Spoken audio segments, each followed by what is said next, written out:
All right, thanks for coming, guys. I'm going to be talking about like computer architecture, as you know. We're going to be talking about like just the basics and fundamentals of like what is programming. I know like half of you guys already know, but like we'll just talk about it, for fun. What else are we going to do in the summer? Have fun? No, no, that's not a choice. That's not a choice. So the first thing I want to talk about is like programming, like from the perspective of like of a first year, right? So when you first learn how to program, the first thing that you learn is like the prof will sit down and be like, okay, so like what we're going to do is we're going to print. And like that means nothing to most people, because like what is print, what is happening? You see text appear on the screen when the professor writes down the word print, hello, and the hello appears somewhere for some reason, you know why. So the first thing that we have to understand is that we are trying to actually make a computer do something. But what is that something? And so the first thing that we do is we hit our keyboard keys, and then text appears on the screen like magic. But does anyone know what text actually is? Like, actually, yeah. Like you could take the ASCII representation. So like you could say like, oh, this chalk is great. Oh, that's awesome. Maybe it's the board.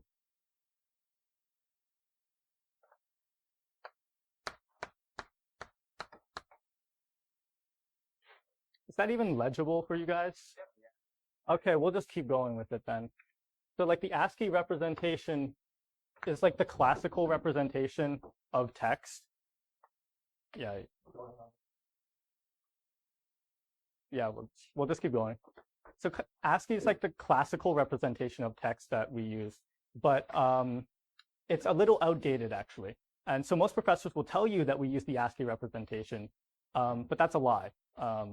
And so we'll go through the ASCII representation. It's very simple. You just put characters in an array, right? Or in a list or in a sequential container. It doesn't matter what it is. Now, does anyone know what a character is? Very simple, right? You are right in some representations that we'll talk about, but it's 1 byte in ASCII. Now, 1 byte is, we're talking about 8 bits of data, and this 8 bits is just the representation on the hardware. But what we're actually talking about is we're talking about a number. And so we're giving a number a meaning, right? So what's actually happening here is we're not putting the letter A in an array, we're putting a number in an array. And then what we're saying is that we believe that this number is actually a character. And so we're going to use it to figure out what to display to the screen, right? So we're not storing a character, we're storing a number, and we're praying that that number actually means something. And so we just say that it has a meaning. Now this is outdated for the reason that if you wanted to represent other text forms, like let's say you wanted to write like Arabic or Chinese, or one of the Chinese scripts, then you'd run out of space because these 8 bits give you 2 to the 8 different possibilities, which is just going to be 256, which is way less than the amount that you actually wanted to represent. Because, well, I mean, Chinese has like hundreds of thousands of like symbols that you can represent. So you're not going to actually try to represent that inside of 256. So what we're going to do is we're actually going to expand out our data. And so one of the probably the most universal format that we have is the Unicode format. So we have Unicode. Oh God. Unicode is a format where we take the idea of numbers and we map them onto meanings. They don't have to actually be visual meanings. Like we can have control characters just like ASCII, where you have like new lines, you have like null terminators. In Unicode, you can have some like weird things like you can have the letter I, and then you can also have the idea of remove the dot on the I, right? And so some languages don't have a dot on the I. In some, like, that actually has a meaning. I believe Turkish is the one with missing I, or like missing dot means something else different. And so each of these numbers in here are what we call code points. So we have code points. And then what we'll have is the actual representation of these things in a visual sense. If you take this entire block here, then that's going to be a glyph, right? If you actually print it to the screen, it's going to be a glyph. But these two separately are not actually going to be visual. And so this happens a lot. And Unicode is like a nightmare because language is a nightmare. And so if you wanted to go through this, you'd have to go through like, oh, Arabic has like right to left, and how are you going to read that? And you have merging schemas. Like Arabic is a nightmare. I hate Arabic now. But when you actually go to read text, there are going to be multiple different representations of Unicode too. So I'm sure some of you have seen the idea that Unicode is represented in the format of UTF-8, UTF 16, and UTF 32. So this is why you'd be right. UTF 32 is 4 bytes, and so that's correct. But these ones, these UTF-8 and UTF-16, have these control bits that allow you to find out if you have another byte. So for example, you'll have something like 1, 0, and then some nonsense here. And that would mean that you would have to read another block in, right? And you'd have more data. And eventually, you'd use these sections of data. Like, let's say this whole number is the next section. There's no control part. You'd merge those two together, and you'd produce something in the format of UTF-32. And so UTF-8 will take up more bytes if all of your characters or code points wind up being longer. But generally, it won't be. And then the other thing about UTF-8 is this section right here maps to the like the bottom half of ASCII.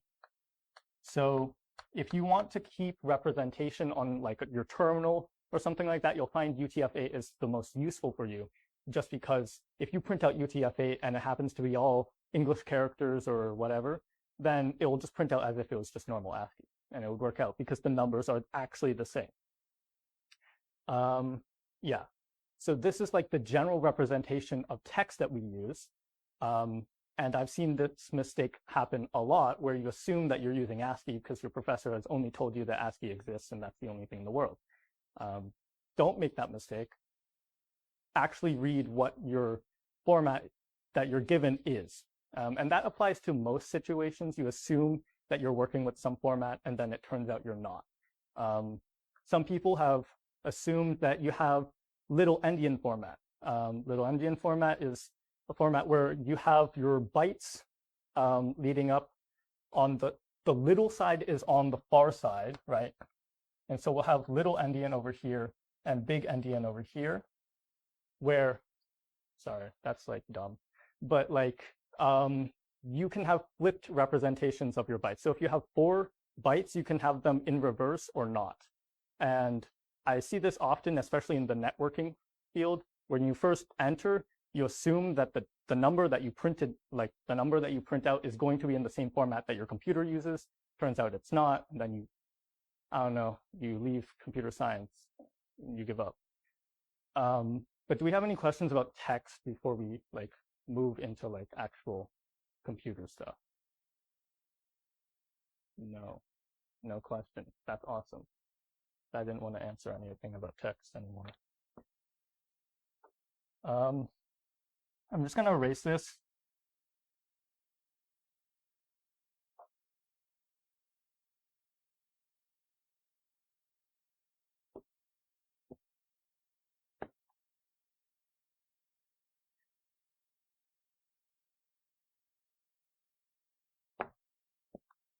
Okay, so next thing is that like when you type on your keyboard, you produce text. That's cool. It appears in memory somehow in whatever format that whoever decided. Doesn't really matter. The text appears, and it's stored in memory. But then the next thing that we need to be able to do is we need to say, okay, well, I have text now, but if I have just a little bit of understanding about what a computer has, the computer doesn't know what the text does, right? If I write if I write print into my text file and I save it and I say I want to run it, what does that mean? Like, what does the computer do when it tries to do that? And so we have to understand what we're targeting first. And so let's say we're targeting one of the machines in the room. The majority of them will be running something called x86, or many names. I'll give you all the names. So we're going to go with Intel Architecture 32. We could talk about, let me get the,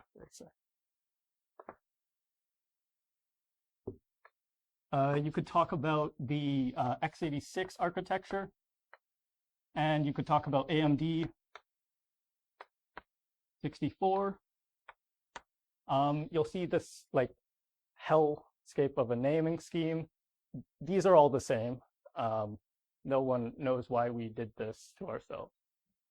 I really don't understand why we did this, but it doesn't matter. You also have IA 64. You'll never see this. This is the Itanium instruction set, and it just doesn't exist. You'll see things like ARM. ARM runs, a lot of your phones and MacBooks will run ARM, or embedded systems like the router outside that's running this the Wi-Fi for us.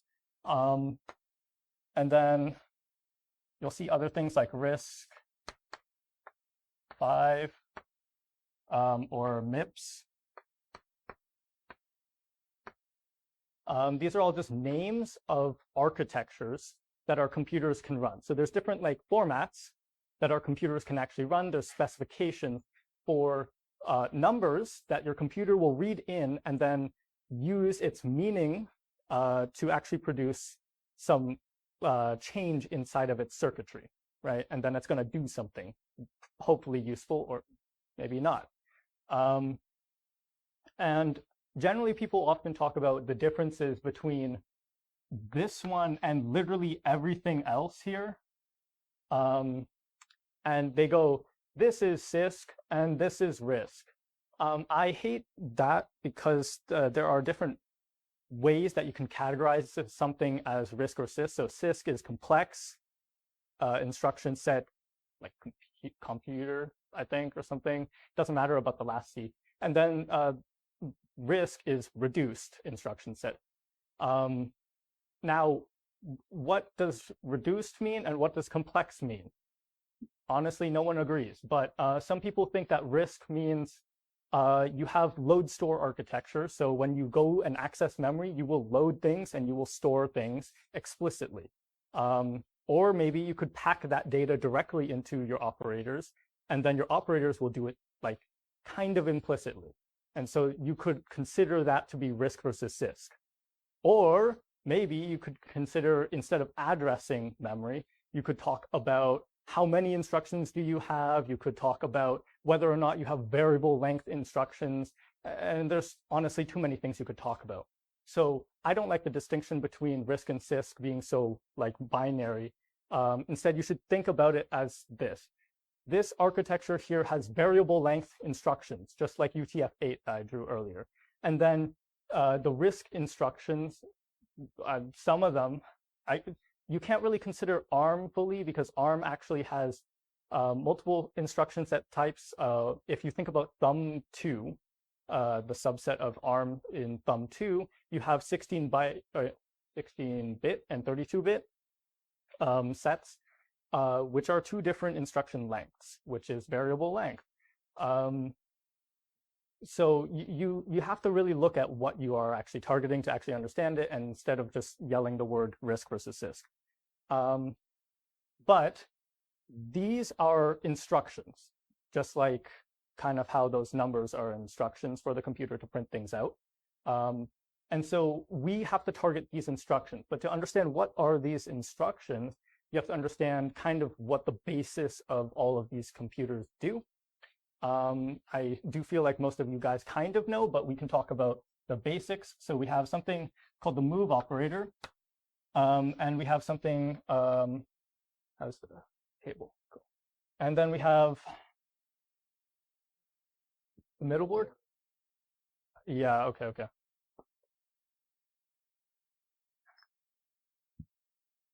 So we have the move operator, very classical one. I'm going to be using x86 for all of this because I don't know these other architectures as well, but just pretend. So the move operation allows you to move between two variables in your computer. So there's your computer has variables in there. We'll call them registers. And you can move between the registers. Move means copy, basically. And so we'll copy registers between each other. We can copy from memory into a register or from a register to memory in the x86 land. So you could do something like you could copy memory and then into a register 1, for example, right? And then you could say something like, I don't know, we could add. So that's another thing that we'll do. A lot of math operators will exist inside of this land where you can just do something, add things together, divide, multiply, all the basic math stuff. Something cool to note is that divide is a nightmare on the computer, and so you probably shouldn't try. If you want to keep your computer performance high, you probably don't want to be dividing, like ever, never. You could add this register to itself and then store it inside of itself in the x86 architecture. Doesn't really matter. You could do something like a jump, okay? You could jump from something to some location. So I could say, let's say this location is 0. I could jump to position 0, for example, right? And these are like the basics of the things that you can do. You can do things like compare. You can do all sorts of things. All the stuff that you've been programming in, it really looks the same as this. So it's nothing too crazy. And so we're just going to like, we all get this, right? Cool. So our goal is to target that from text. And so basically we have to create this translation system, right? So first of all, you understand that computers take in this as binary. This is our human representation of it. It's nothing like the actual binary because the binary is just numbers. The computer will take in the numbers and it will translate it into its format that it needs, and it will do something with it. And we'll talk about that in a second, well, in a while. But to actually get here, we're also going to translate. So we're basically going to do the same type of work that CPU designers generally do, except on a higher level.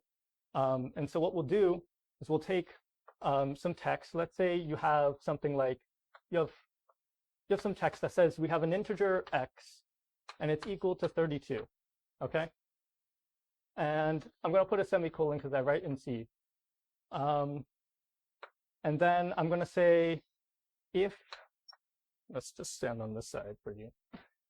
If the x is equal to 2, we can say something like x plus damn it.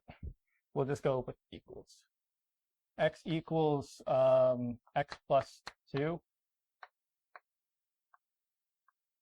And then we'll say else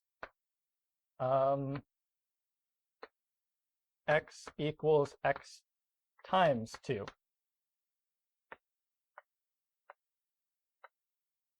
Is there anything else I wanted to? Not really. This is fine. So the first thing that we want to be able to do is we want to be able to understand what our text is, because in memory, this is just numbers. We just have numbers.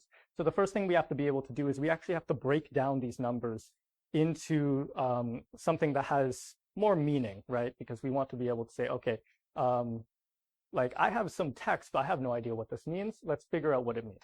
So the first thing is we're going to get each character in here, right? Each piece of relevant information, each set of semantic information, and we'll break it down, right? So we'll get each character. I'm not going to draw me getting each character. That's boring. But then the next step is we're going to get each big, large piece of semantic information, and we're going to break that down as well. And this is the part where we say, okay, we have something meaningful to the program, right? This is the first piece of meaningful information. We call it a token, the base piece of information. You can also call it a lexeme, but I don't. So we'll say integer, obviously something that seems like its own piece of information. We'll say x. We won't take any white space because C does not really care about white space. And then we'll take this equal sign, the 32, semicolon. Maybe you'll take the semicolon. This is an optional thing depending on how you're doing this. And then you'll take this. And I'm just going to box everything up for you guys so that we can have something to talk about. Yeah, that's wrong. It's very emotionally painful sitting here.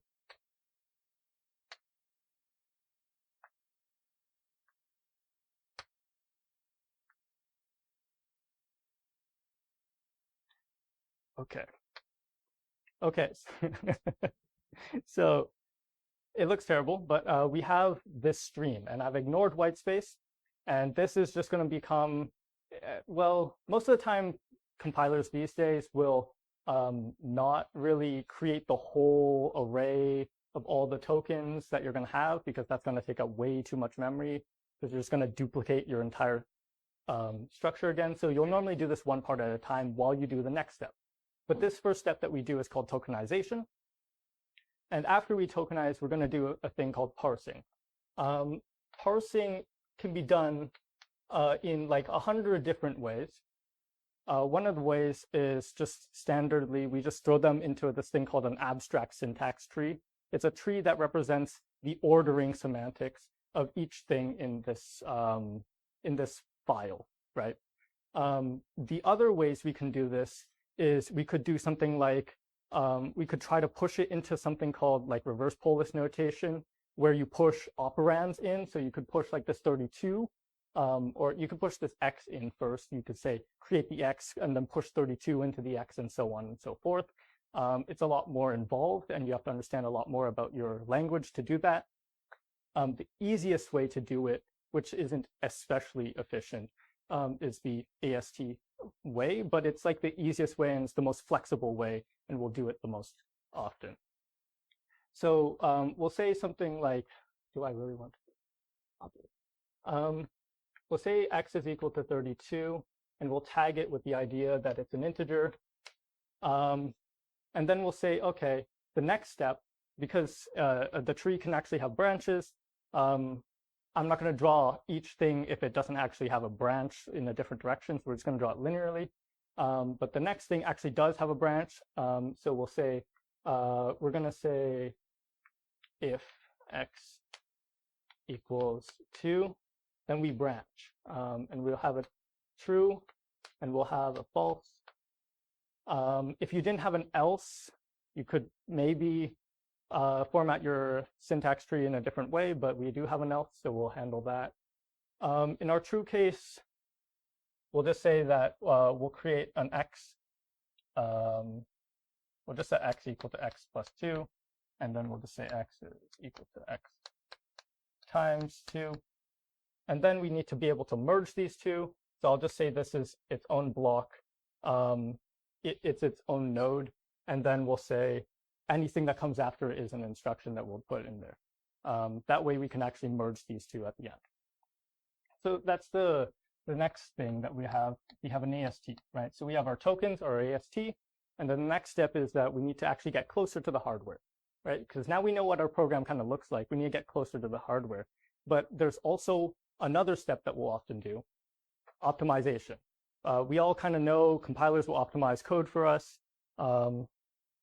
And they'll make our life a lot easier because you don't have to think as hard about like, how do I make this code run well and also do the thing that I want to do? You can just have it go, and then hopefully the dumb things that you write will actually become not dumb. So I'm going to erase this pseudo assembly here because this is kind of useless. I'm going to make room for the next step. And this next step, I'm going to use the classic form of translation that we do in imperative languages. I know a lot of non-imperative languages will use a different form. I can tell you them. They're called ANF and CPS, call passing style, and administrative normal form. Doesn't matter. We're going to use SSA. SSA is single static assignment. It just means every variable that you want to mutate, you don't mutate the variable, you actually just create a new variable. And this is very similar to actually how the hardware works, and you'll see that very soon. But we don't actually want to mutate here because we can do a couple optimizations. If you never mutate your code, that means if you have a constant, you can replace all of the cases where you have that constant or that variable with that constant. It's called constant propagation. And then you can also then start folding constant expressions and stuff like that. Very common optimization, very simple. And doing that is a lot easier if you don't have mutation. So we'll have single static assignment. And so we'll say something like x1 is equal to 32, and I'll put it that. And then we'll say, in this format, we'll say, okay, well, we need to be able to do two things at once. So we don't really know how to do that. So we'll do something similar to the assembly style, where we'll just jump to the one that we want. So we'll say something like, if x equals 2, some people save this into a variable itself. I'm not going to do it to save space. And then we'll just jump.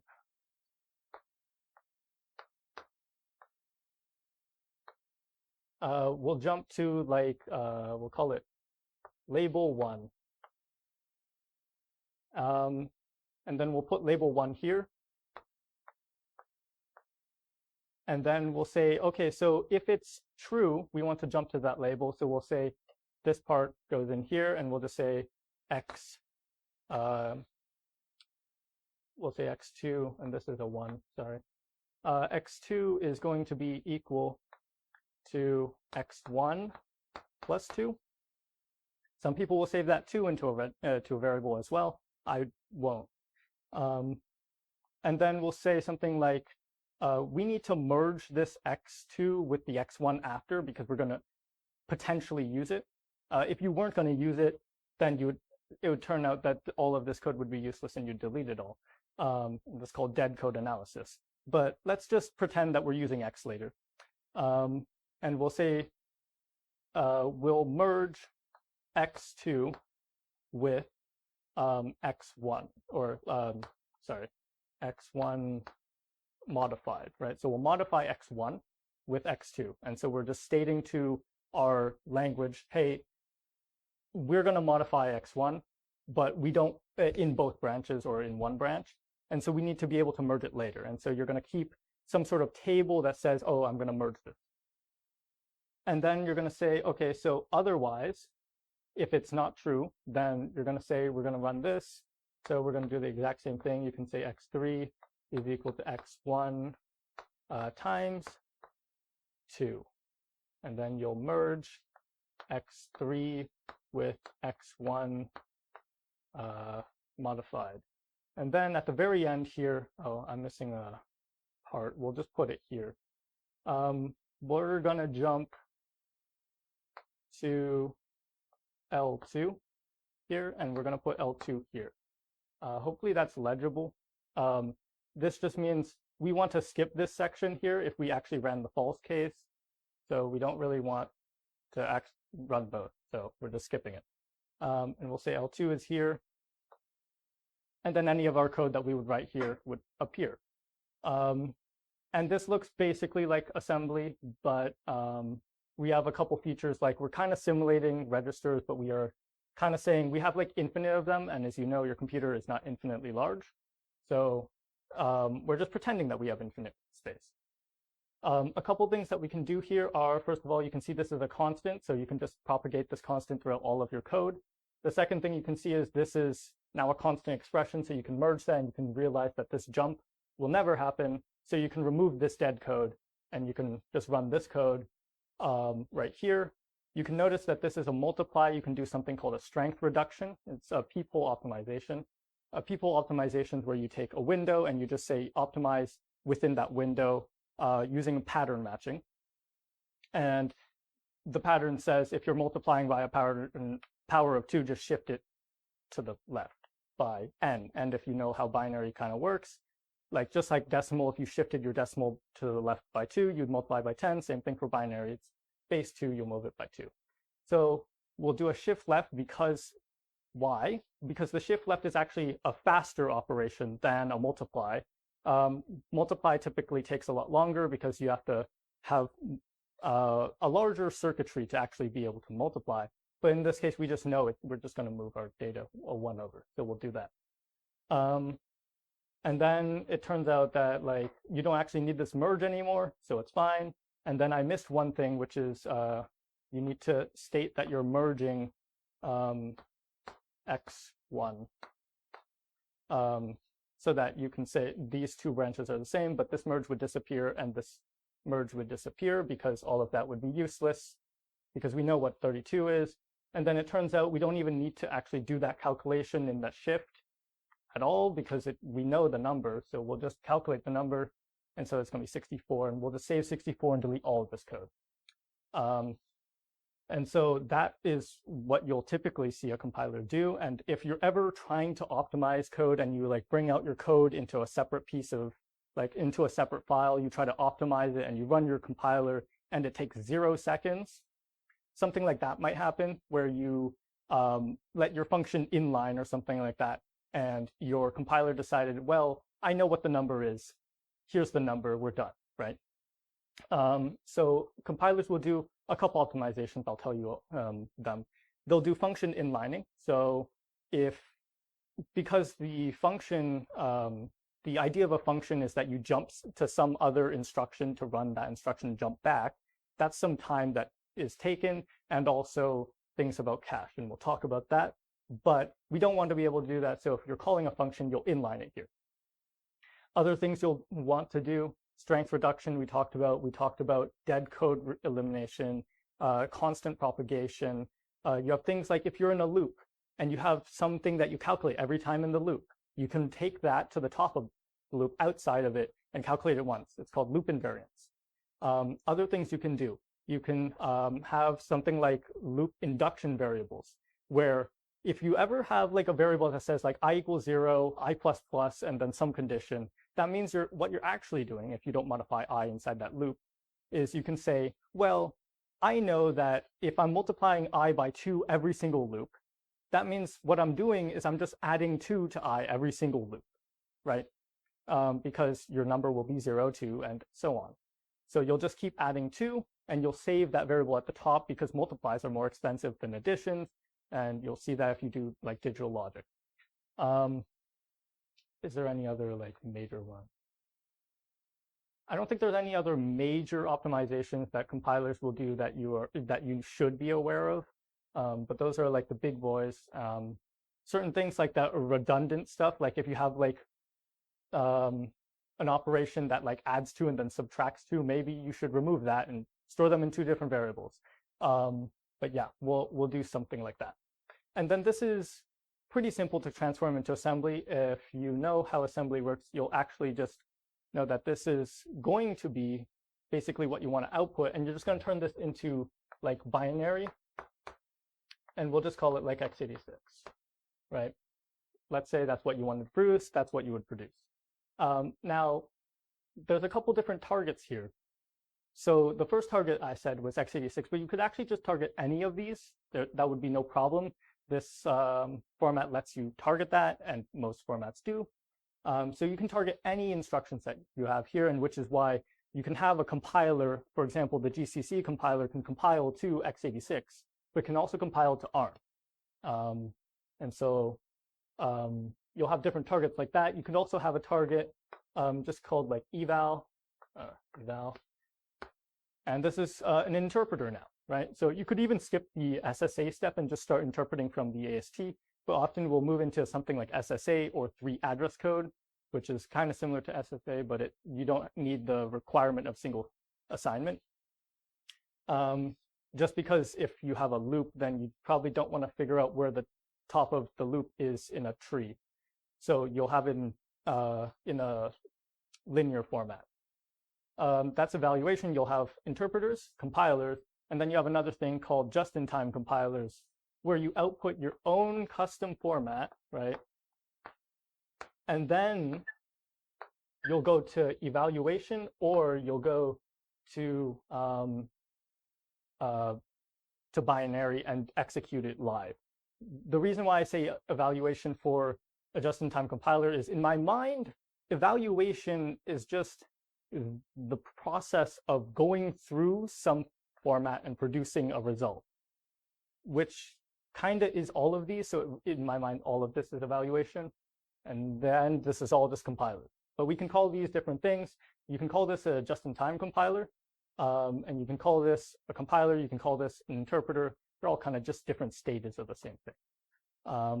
And so if you want to understand the performance of something like an interpreter, you have to understand what steps did you take here. Because I said each step here, you could do many different things, right? And so you have to understand what is your system actually going to do, and what is the code I'm writing actually going to do.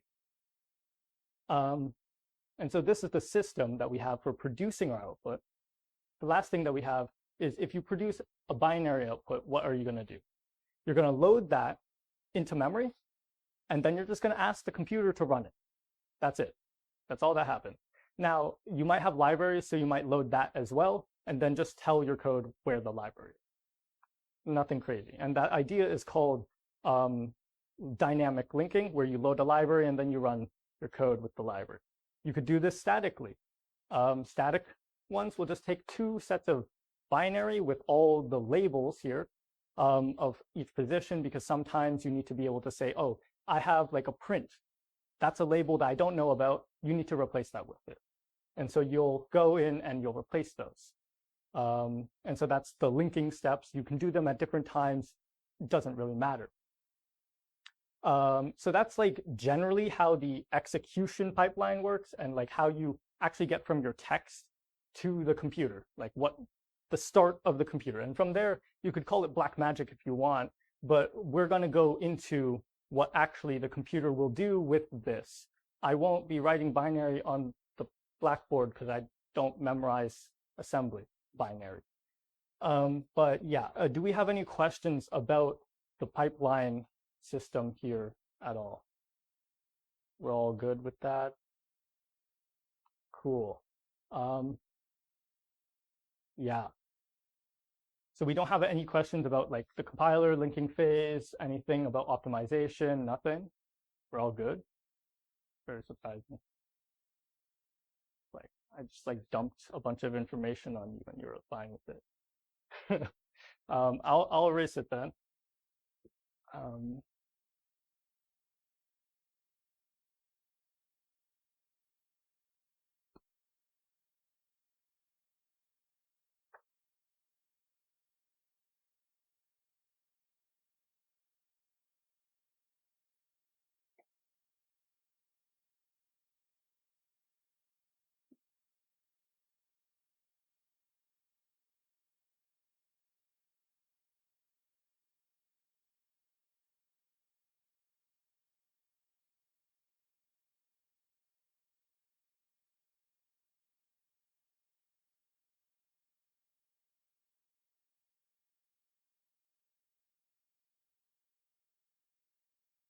Okay.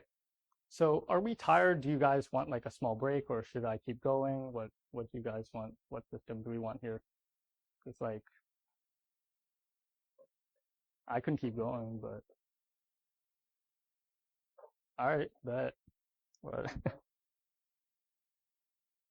we do have a compilers course, but apparently it sucks. So unfortunate. I wanted to take it, but I heard it was bad. It's fine. I learned it myself. So the next part is actually going to be a little difficult to explain all in one go. And so there's going to be some gaps that you're going to have for sure. I do want you to stop me and ask questions the moment you feel like I'm missing something, because I'm a little lost in the sauce with the terminology. So I'm going to just start saying things, and you're going to be confused because you don't know what the word means. But I promise you, it's not complex. It's just the word is stupid. It was made by like 30 different companies. or 1 Intel. So we're going to be talking about one company, which is Intel. We're going to be talking about one chip from that company, which is the Skylake chip microarchitecture. And we're going to be talking about x86, obviously, because Intel runs most of their chips on x86. Now, this can extend to other processors. If you just kind of squint at this processor that I'm going to be talking about, you'll be able to understand the majority of other processors. But it's going to be a lot of specific knowledge about Skylake that you could bring to other ones. You just don't want to bring the exact specific pieces that I'm bringing. Okay, this is just an example so that you can understand the situation that we have with the Skylake architecture. And the reason why I chose Skylake is because it relates to other microarchitectures that we've had. So Skylake is one of the architectures that we've been running for Intel for a long time, because Intel was trying to get to like a lower nanometer die, but they've been having a lot of problems with it during this time after the release of Skylake. So they just kind of rehashed Skylake a bunch of times. And it turns out Skylake was kind of a rehash of one called Haswell. So for like maybe anywhere from like 5 to 8 years, we've been running the exact same style of chip. They've just been making it slightly better throughout that time.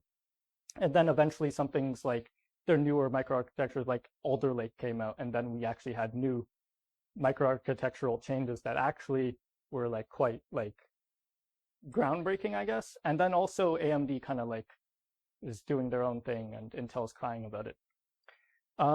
So we'll talk about Skylake.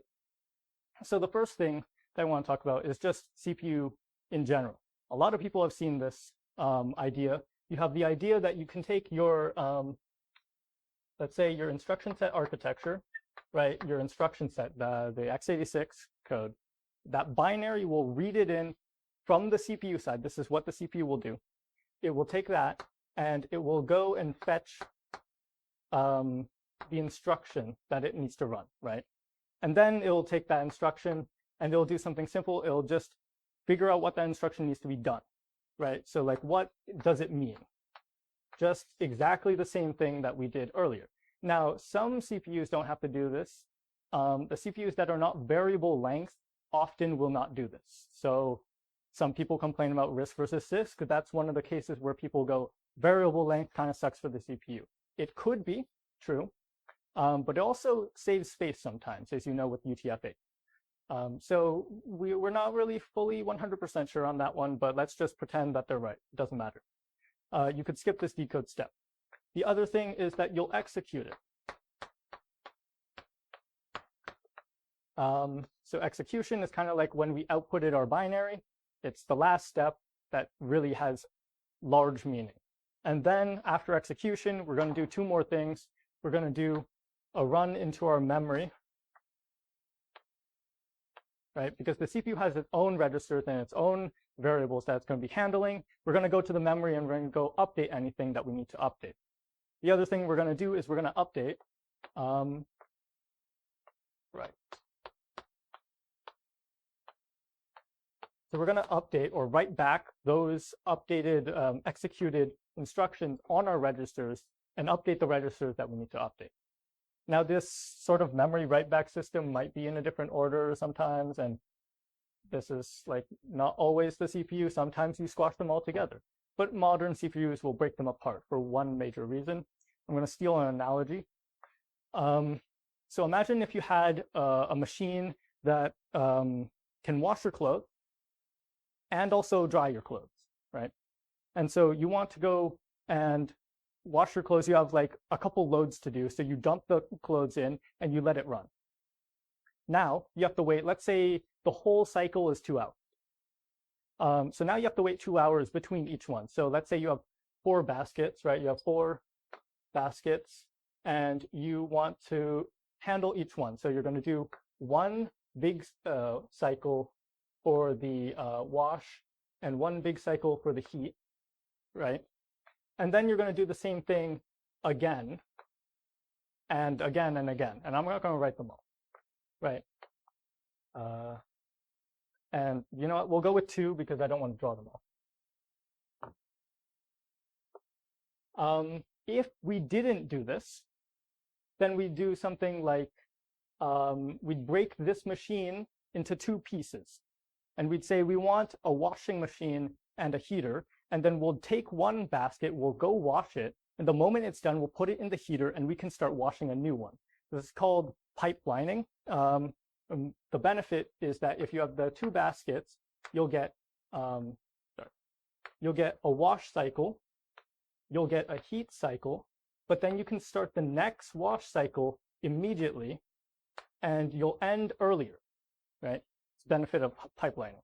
The CPU is pipeline. That's why we have different stages here. Because if you let the instruction run all the way through, all the way to the end, all of this circuitry is just waiting.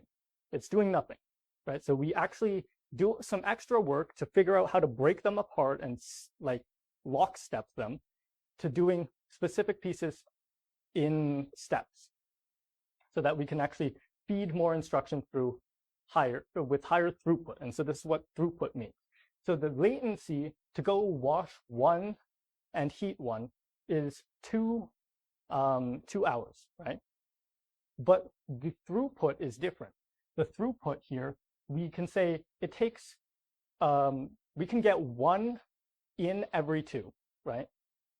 But in this case, we can get 1 in every 1, right? So you can see we can output 1 every single hour. We can output 1 every 2 hours. That's higher throughput. And it's the same situation over here. Now, instead of hours, we talk about clock cycles. So all the electrical people know when you have a system that is running and you want to lockstep pieces together, you'll do something like a clock cycle. And this is a volt, imagine your voltmeter. This is what it's going to look like, right? And so on this rising clock, often it's on the rising clock. It was just like for fun. I don't know. We all decided that it was going to be on the rising clock that we lockstep everything at the same time, right? Now, a couple things. If you ever see the word double data rate, it means that we're actually using the down clock, right? So we're using the rising edge and the falling edge of that clock cycle to actually do things. So if you have a double data rate chip, your DRAM, your DDR chip is doing a rising and falling data step. So it's doing it on both clocks, both sides of the clock. Your CPU will do it on the rising edge for the most part. And so each time you rise on this clock, you will step from one to the next piece of this cycle. So an instruction will fetch and an instruction gets decoded and executed and so on. Now this is kind of not perfect in a model because this is kind of outdated. We don't do just one instruction at a time because, as I've been saying earlier, some things like multiply or divide will take longer time, more cycles. That means if one of them stalls, let's say at execute, and you go to divide and it takes, I don't know, 80 cycles, everything stalls. The whole system stalls. And you don't want to stall because, you know, we're just waiting for that guy to finish again. So we have the same situation as before. So this one we pipelined, right? Pipeline. We break apart our circuits. The next thing that we're going to do is we're going to say, okay, well, we have now a problem. We want to be able to execute more. Like while it's stalling, right? While it's stalling, I want to do more things. So what we do is we say, okay, so now I'm going to put more washing machines and more dryers, right? So we'll put another washing machine here. And now you can start doing more cycles on each set of those like washing machine and dryers, right? And so, oh, I missed the box. And so this idea here is what we call Superscalar.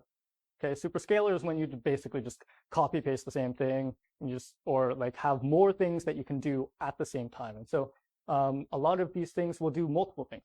Fetch will fetch multiple instructions at the same time. Decode will do multiple, so on, right? We'll do a lot of things at the same time. And so let's just annotate that. This is out of order, oh my God, execution, right? Oh, I used the wrong word, guys. This is Superscalar.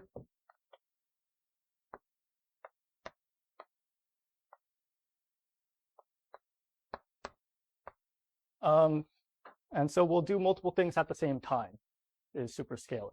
Now, the other thing that we want to do is out-of-order execution. So let's say you have an instruction where you have a multiply, or you have like a divide, right? You divide one register by another one and save it into that register, right? So you divide 1 by 2 and you save it into 1. Then what you do is you say, I need to multiply this register 1 by itself. Okay, I want to square it. Okay. Then the next thing I want to do is I want to add register 3 by register 2. Okay. So if we do this in order, we take this divide, we put it into the pipeline. We take this multiply, we put it into the pipeline. And then it turns out, well, actually the multiply can't run yet. So we're stuck here at the decode phase where we're like, okay, well, I can't run that divide. Not possible. One thing we can do is we can do this add. This add does not depend on R1. R1 is calculated here, but R3 and R2 are already here, right? So we can run that as well. So we can go out of order. This instruction will run after this one. But we have to make sure a couple of things. We have to make sure that they actually commit to memory in the right order. And we actually have to have the right registers at the end of the system. So we'll make sure that this winds up being in order eventually. But in the moment when we go to execute it, we actually make it go out of order. And we try to figure out, OK, what is being used by my CPU right now? What can I use? And what can I put this into? We can have different execution ports here. So we'll have things like the math operators. We'll have things like, well, different types of math operators, right? We'll have floating points, decimal. You'll have integer style, or you'll have like some special operators, right? And those ones will have their own execution units, right? Their own circuitry. And we'll put them on different sets. The different sets are these, and we'll call them ports, okay? Now, different ports will have a lot of different execution units. Just because having many ports is very expensive to put onto a CPU because it's very hard to route everything. So we'll just have a couple different ports that address a lot of different execution units. These execution units might get tied up by some operation, as we said. And so not only are you looking for dependencies, you're also looking for ports that you're not using to fill up, right? So if I'm doing a divide and divides on port 0, and I'm doing a multiply and multiplies on port 1, I can just throw multiply on port 1 if a divide's already running or something like that. So we'll try to fill things out as best we can, and that's going to be out of order execution. Now we can do that, right? And so these are the principles. You have out of order execution, pipelining, and superscalar CPUs. Big word. And the majority of our CPU is bound by these ideas, and it's very difficult to make these ideas work out. And you'll see very soon, as I draw it out, it's going to be a nightmare.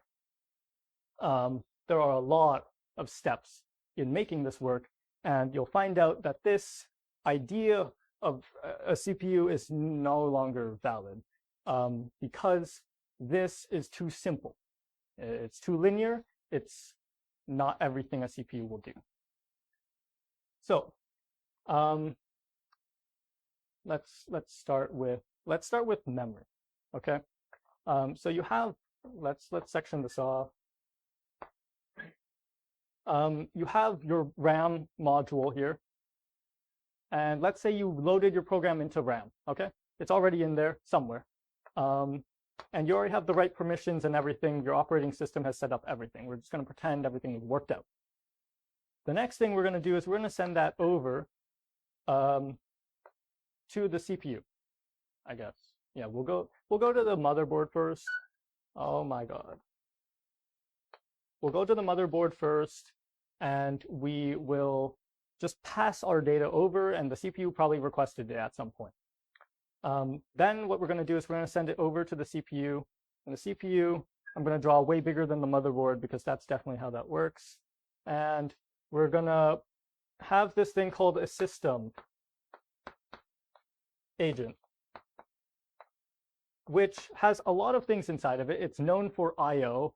I believe it handles things like PCIe, internet, I believe. I don't really remember. Those parts are not really important to me. The main part that was important is we have a memory controller, right? We have our memory controller, and that thing will do all the memory stuff. Then we will pass that to the rest of our CPU, and we'll have these things called level 3 cache, right? Level 3 cache is the third lowest level of the cache. The bigger the number, typically the bigger the cache is, and typically the farther away it is from the actual execution of the instructions. We use this because this is a long trip to make, and we don't want to wait that amount of time every single time we want to go and do something to the memory. So we make our own little cache. We make a copy of our RAM, but just a part of it. This L3 is a lot smaller. Just scale this down. And then let's say we have just a single connect between a dual core CPU, right? And there might be an integrated graphics underneath, but no one cares about that. The L3 will have different connection styles. You often see there's a big problem inside of parallel programming when you have multiple cores is how do we connect all of these guys together, okay? If you have a dual core system, it's not that deep. You just connect them, right? Just a couple wires in there, you're set. Once you start hitting crazy amounts, you're starting to go, well, this is a pain to connect everyone together. As you know, if you have a fully connected graph, you're gonna, as the number grows, you're gonna get very humongous numbers. I think it's factorial or something. I don't know. I'm not a computer science student. So what we'll have to do is we'll have different ways to connect. The classical way of connecting is a mesh network where you just connect literally everything, I think. Wait, no. The mesh network is a grid. The mesh network is a grid kind of like downtown, a nightmare. It's just traffic all the time. And there's too many roads, and that's a lot of money.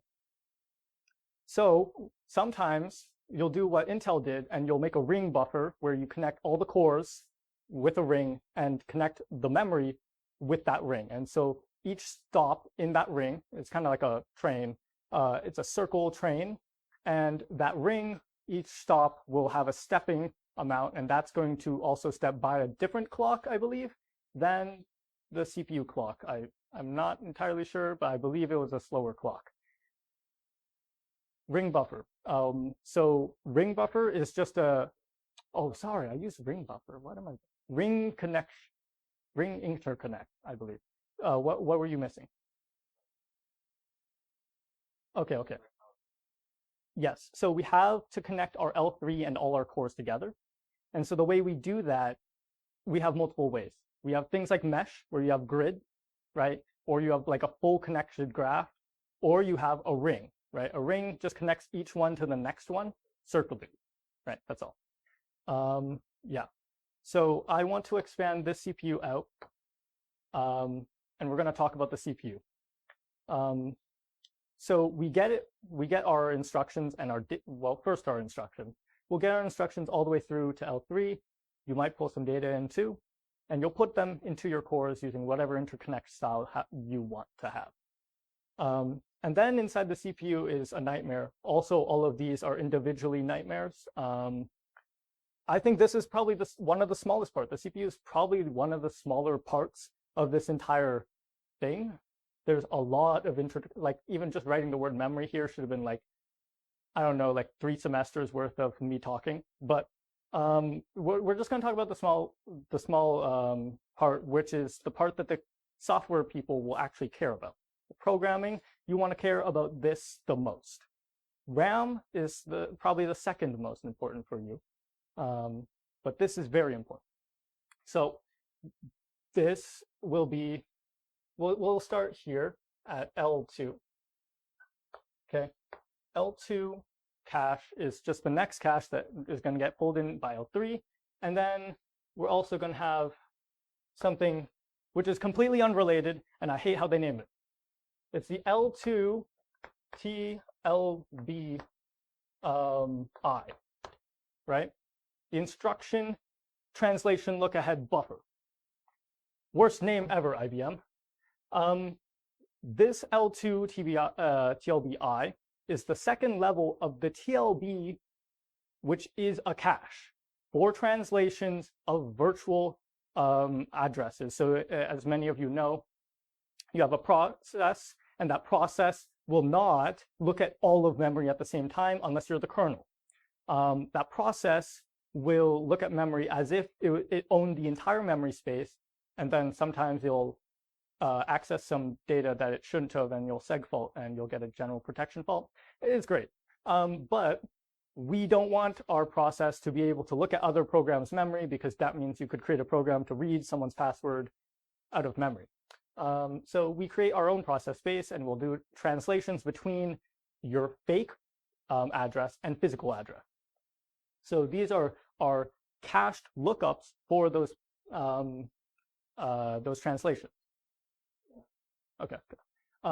This is actually physically below it on the chip, but I put it above because the diagram is going to get real messy. Okay.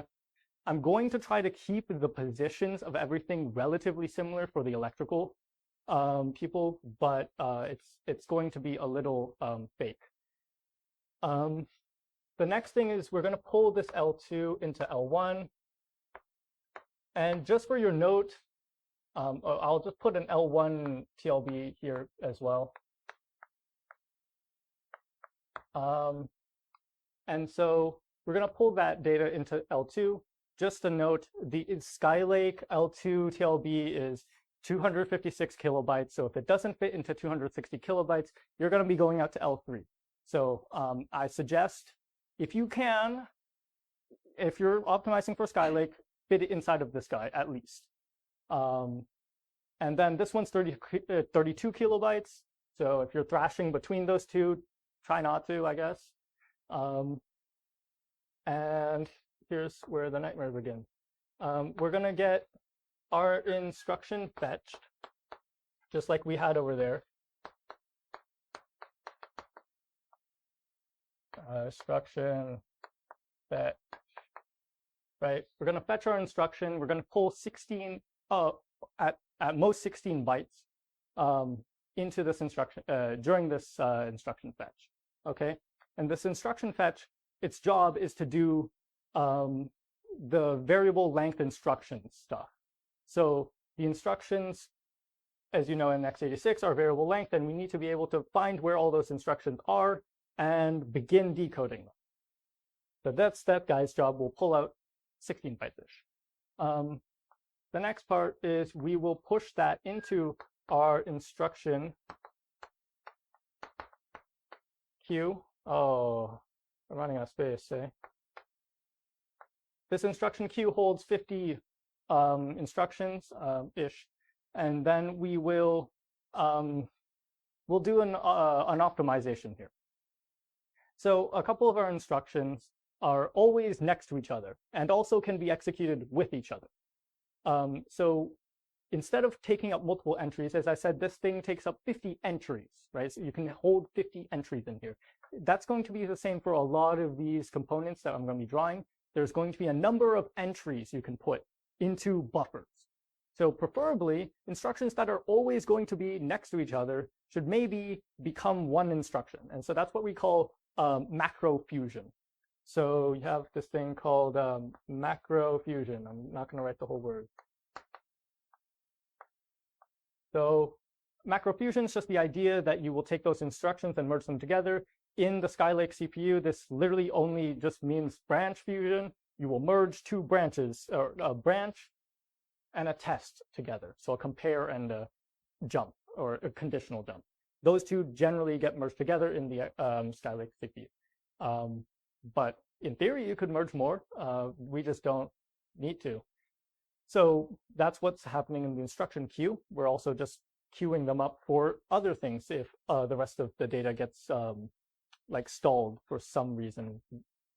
The next step of this is we will go and decode. So we're going to decode our data. We have a couple things in here.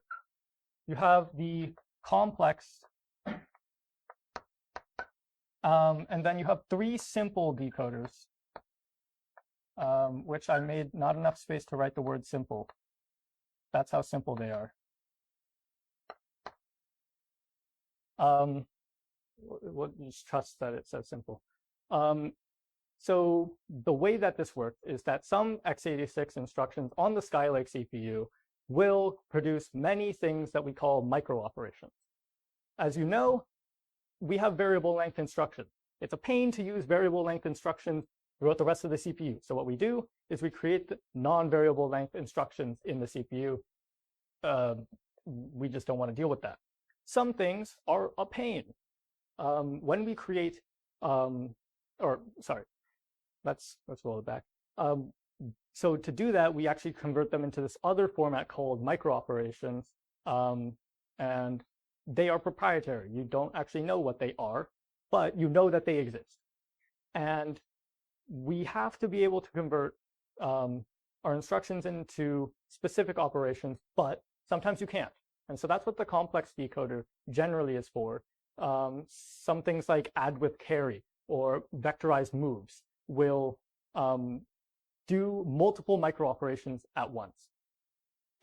So you'll use this complex decoder to output multiple operations. You'll have up to 4. I don't know why I'm annotating only these ones, so I'm going to stop annotating. Maybe I'll just put the annotations just for the decoders. And then you'll have up to 5. So these are the numbers of micro operations that are going to come out of these, and we can have up to 5. So this complex decoder will actually start turning off the simple decoders, or at least masking them out, whenever it starts running more micro operations. So if you push anything into the complex decoder that winds up taking like 3-4 micro operations, these simple decoders are starting to turn off, and you will get a lower throughput. So you'll get to up to 4 micro ops, but you'll get less instructions through. That's why we have this queue. But you don't want that to happen. And so preferably you would choose instructions, if possible, that wouldn't produce or that wouldn't hit this complex decoder too often, especially in the hot loop if you are somehow repeatedly hitting this pass. And I'll talk about why you probably, hopefully, will never hit that pass in a hot loop. Hopefully. I'm going to make some space for myself here. So this is the main path that we take. The other thing that we have, I'm getting really weird here. This is really bad. We're going to have this thing called microcode. I don't know if you guys have ever heard of microcode. So the Microcode Sequencer is something that will produce microcode, or a bunch of micro operations, for one instruction. And so let me just try to draw an arrow here to here. This microcode sequencer is actually over here in the CPU diagram, but I'm going to put it over here because I'm running out of space. The sequencer, its job is to take a really complex instruction or something really special, and it will output repeatedly. This is really bad. I shouldn't be an electrical engineer, is what I learned. I can't draw straight lines. But you can output up to 4 micro operations per cycle. I'm going to use C for cycle. I'm not going to write the whole thing. The micro op will get flown through here. For example, Intel has multiple microcode updates, and that is probably where it's updating the CPU. The microcode will change how the CPU works on instructions. It will change potentially what things run during the life cycle of the CPU and what things get activated, and maybe flushing store buffers, flushing line fill buffers, and we'll talk about all of those buffers later. But this thing can do a lot of interesting things and really complex things. And sometimes I feel like maybe we shouldn't have something like that. But, you know, I don't know. I'm not a CPU engineer. And so we will select out of all of those using a mux. Mux lets you select what it does. And so we'll have one other path, and it's that we don't want to do this every single time we do something in a loop, right? So if I go to do something in the loop and I just fetch it every single time and parse it out, that's like the dumbest version of the interpreter that I talked about, where we go back to the AST or even back to the file and we just do it all over again. That's dumb. So instead of doing that, how about we don't, and we push it into this thing that we call a micro-op cache. This cache holds 1.5 thousand or 1,500 entries-ish. It depends on how many lines you're working with, and there's different things about associativity and whatever. If you did database or caching, you'll know what I mean by that. But this thing will output up to six micro operations, depending on how your instructions are spread out and how many branches you have, because branches will actually cut off certain lines in these micro op caches. But if you wanted to know more about that, then you're already too deep. So from there, we'll take this mess and we'll just pipe it down into the next stage of the CPU. And we're starting to enter the nightmare, I guess. Maybe this was already a nightmare, but worse, I guess. We just push it into a queue first. Maybe I'll push that way after this.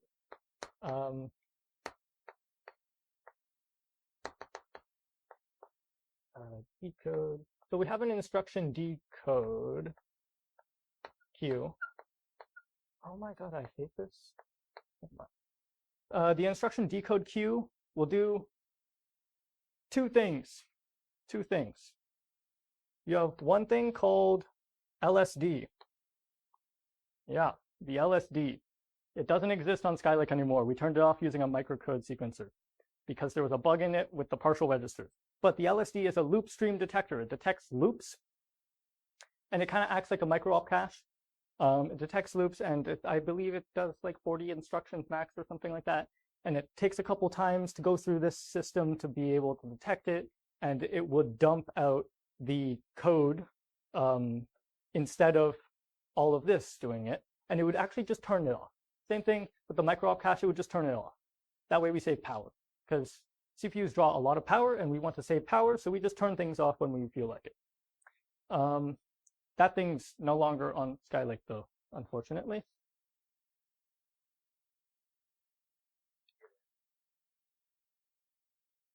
Yeah, so we'll talk about that, but yeah, so there will be a stage where you, well, first of all, the rest of the CPU will actually notify this part here. It's not like you turn off the entire thing. It'll like turn on pieces whenever it feels like it, or it'll go talk to the cache and say, hey, we still are going, or it'll talk to other parts of the circuitry, right? So it's not like it's actually completely off, because you can just turn it on again with some power, but we turn off some of it. Definitely not the caches here. They don't generally go off. And then the other thing that we have here is called microfusion. And we love, oh, I just decided to write microfusion.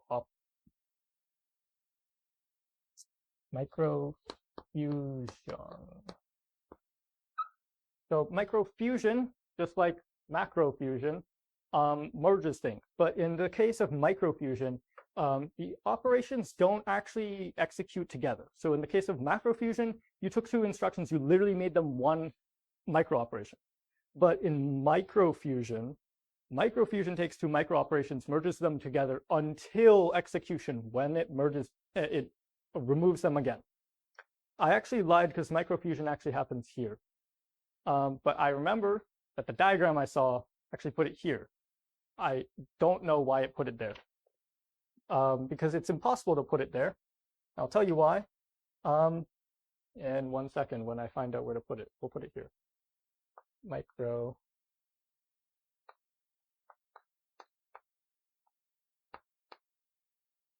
So microfusion happens in the decode, or during, or somewhere in the decoder, and this makes no sense to put it here, because what's going to happen is we want to save some space in the micro-op cache sometimes, and so we'll do microfusion to save space in the micro-op cache. We'll save space in the number of entries throughout this CPU, but sometimes in some older architectures or some instruction, you can't actually have them together because you're going to actually need to split them eventually. And if you do microfusion here, then you don't actually wind up putting it in the micro-op cache. So you have to do it here. But I saw a diagram, put it here. So we'll put it there. The other thing about micro-op cache is that you need to split it in the instruction decode queue or the renaming phase, because the renaming phase and the instruction decode queue needs to be able to sometimes schedule two micro operations that have been microfused together separately. And so we can't possibly do it here. I'm still angry about that. The other thing we'll have, and this is where we really depart from the actual CPU die shot, because I can't do things vertically anymore. The next few things that I'm going to draw here should all be vertical right here. I just don't have the space. We will say we need a rename. So we'll take our rename, which is something that I'll talk about. Rename / dis. So this unit here, called the rename dispatch unit, will pull instructions out of the decode queue, which this queue has like 128 entries, and it will push them into, it does all of the coordination, right? It's like kind of like the CPU of the CPU in the way that it manages out of order execution. And so this is the part that really gets messy, because what's going to happen here is we're going to go and we're going to push something. We're going to push instructions or snapshots into what we call a branch order buffer.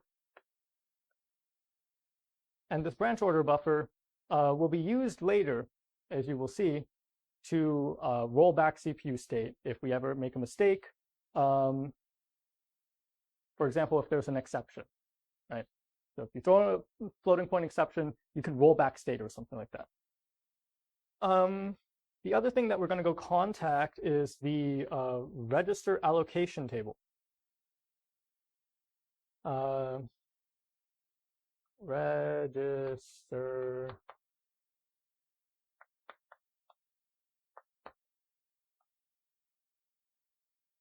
So the register allocation table lets us actually map registers from, we have these fake registers, okay, in our CPU, because we're doing things like out of order execution. We probably don't want to be able to just like throw things directly into like permanent memory immediately. And so we have these things called architectural registers. Architectural registers are just the ones floating around in space throughout the rest of the CPU, doing whatever they want. And they will be tracked here in the register allocation table, and they will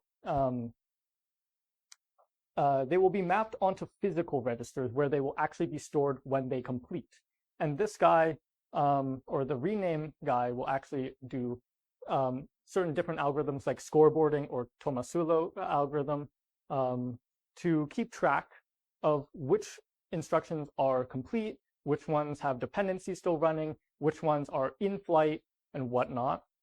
And it will make sure that instructions get committed to memory or physical registers when the instructions actually, like in the original order of the program. So that's the job of the rename people. Let's put a down arrow there. And then the other thing that we have is called a reorder buffer. The reorder buffer is actually where we store our instructions that we want to run. So we have reorder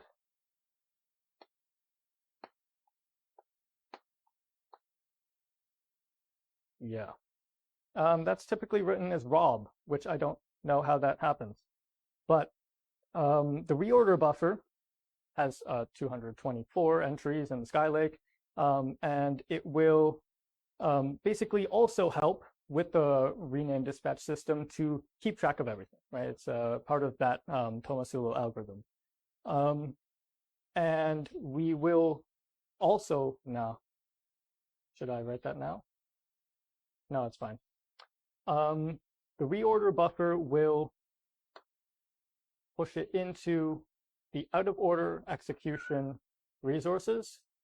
I'm not going to write the full word because it seems unnecessary. The out of order resources, execution resources exists like this. We have different sets. We have the integer register file. So we have a register file for all of our standard sizes, like, 4 bytes, 4-byte registers that we can store all the data inside of, so sometimes 4 if you want, but 4 bytes seems about reasonable. And that's like where we store integers. Crazy thought. You will also have the vector register file. So the vector register file is for wide operations. This is one of our key points of our CPU that a lot of people, for some reason, just never know about. And it's not even a deep point. It's literally, you can just store registers as a group of registers in one big long register. It's what we call a vectorized register. And and you can have multiple registers get operated on at the same time. So you can run like a vectorized add, and that will add all the registers at the same. Like it's not a crazy thought. You can do less work in the rest of this humongous thing to send one instruction to do 4 things at one time, and that's where they get stored. The other thing you have is the MXCSR. The MXCSR is the register file. It's a flag file used for the instruction set that we call SSE, SIMD streaming extension. That it's just used to tell you, like, let's say if you don't want your vectorized operation to crash on like floating point exception, then you'll set flags inside of the MXCSR, and that will mask out that. The other thing is you have this out-of-date, very legacy register file, x87 MMX, right? x87 and MMX are very, very rarely used, and you'll never see them ever. I hope you don't see them, because these two are for basically the x87 register is it's an 80-bit floating point register, and this register is slow, and it's a pain to use. And if you want to convert between them, it's kind of sucks. So we don't use it. The MMX is basically our way of shoving integers into there. It's an extension, and it also sucks because you can't use it with the floating point. So then no one winded up using them, so we don't use them, I guess. And I can tell you their sizes. This one is 168 entries, I believe. And then this one should be like, no, this is 180, this is 168, this is 8, and this is 128. And so you can see that the vectorized ones and the integer ones are the largest amount. And so, don't be afraid to use them. Try your best. And so don't worry about the CPU not having enough space. But as you know, the x86 architecture will actually have less registers than this, because we're doing things like out of order execution. And we're doing all sorts of like nonsense here. And we have things called renaming, where if you have, for example, an operation that like puts something to RAX and then modifies it, and then puts another thing to RAX and then modifies it. These two registers are not actually the same register. If you think about it, they're completely unrelated. Like if I put 5 into A, and then if I put if I say A++, and then if you have A and you put 6 in here and you have A++, why would I use the same register for both of these? I wouldn't use the same register for both of them. And so the rename will say, why would I do that? And so every single time you assign at all of these will be different registers. Every single line here will be a different register. We will use a different one for each one because we can go, okay, single static assignment again, and we just apply it to all values going on into the future. We just use that, okay? And so we rename whenever we want to do something so that we can start doing more operations in the future, earlier, faster. And so that's why we have so many registers in here. We just, every single operation just winds up using a new register. And so that's where that goes. The other things, we have the final pieces of this huge piece. And this isn't even, I'm gonna be honest with you, this is not even close to like what actually happens. Yeah, it's not even close. Each piece in here expands immensely. I could take like just one simple decoder and expand it and do a whole research study on that one simple decoder right there, right?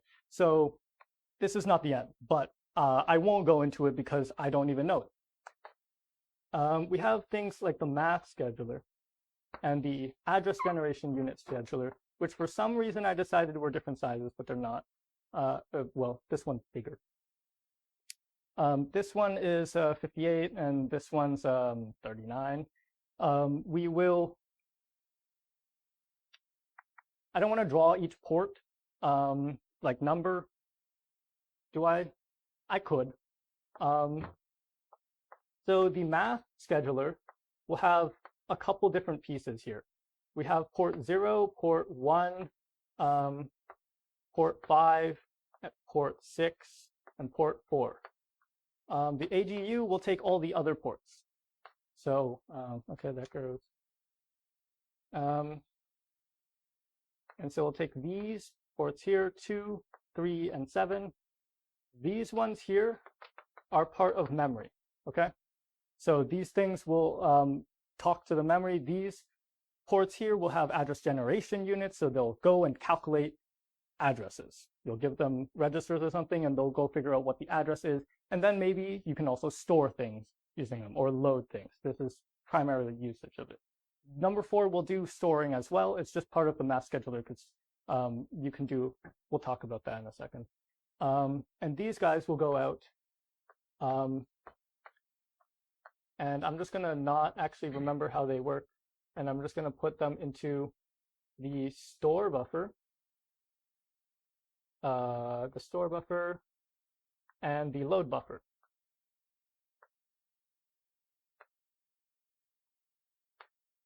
Paste them differently.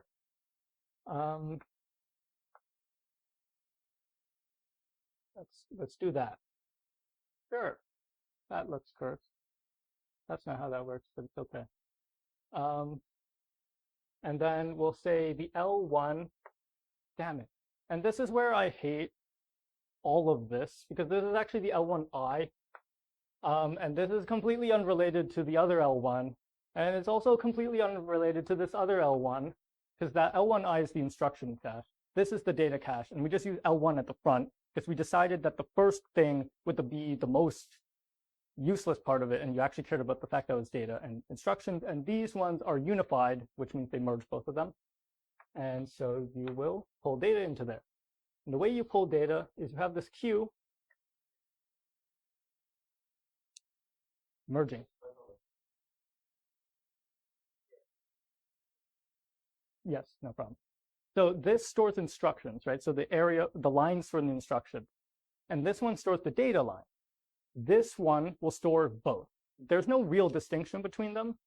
It's just that they're in different parts of the CPU. So we have two different caches for this. Yeah.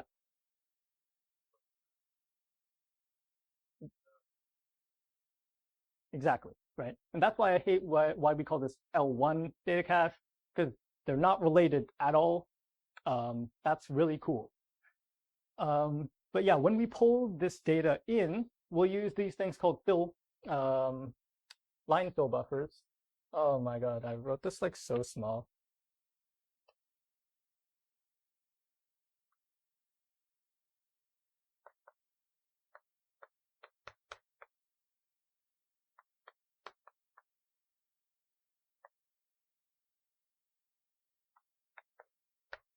So the line fill buffers, there's like 10 entries in there for like running entries, because if L1 misses, if your data's not in there, then you have to go wait for it to go to L2. So we have these buffers to pull from L2, and then we have, why did I draw it like that?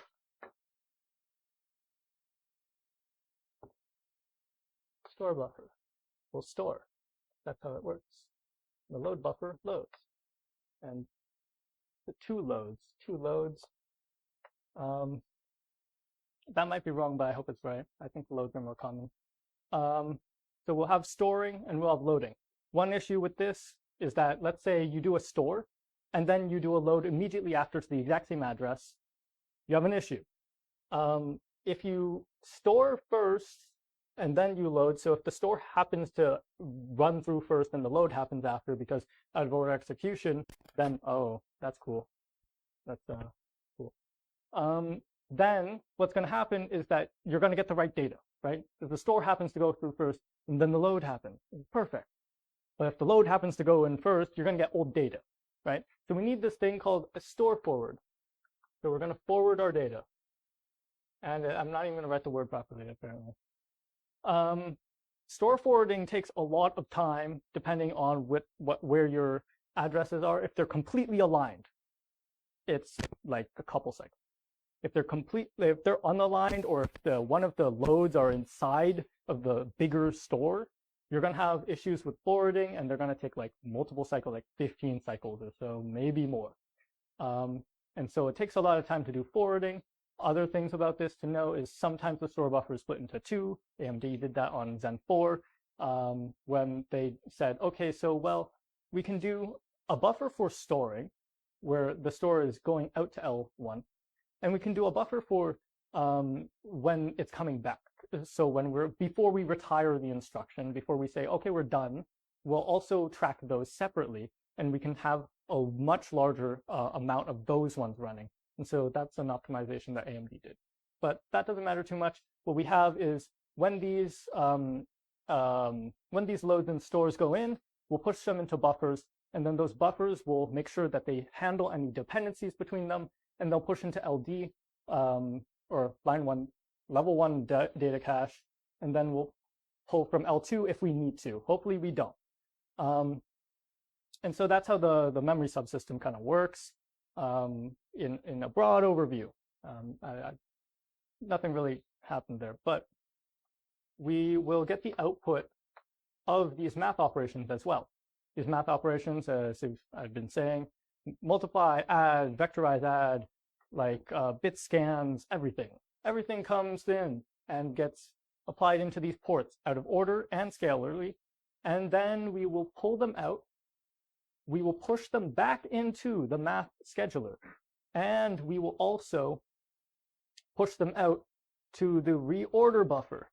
And then the reorder buffer will push them out or interact with the register allocation table.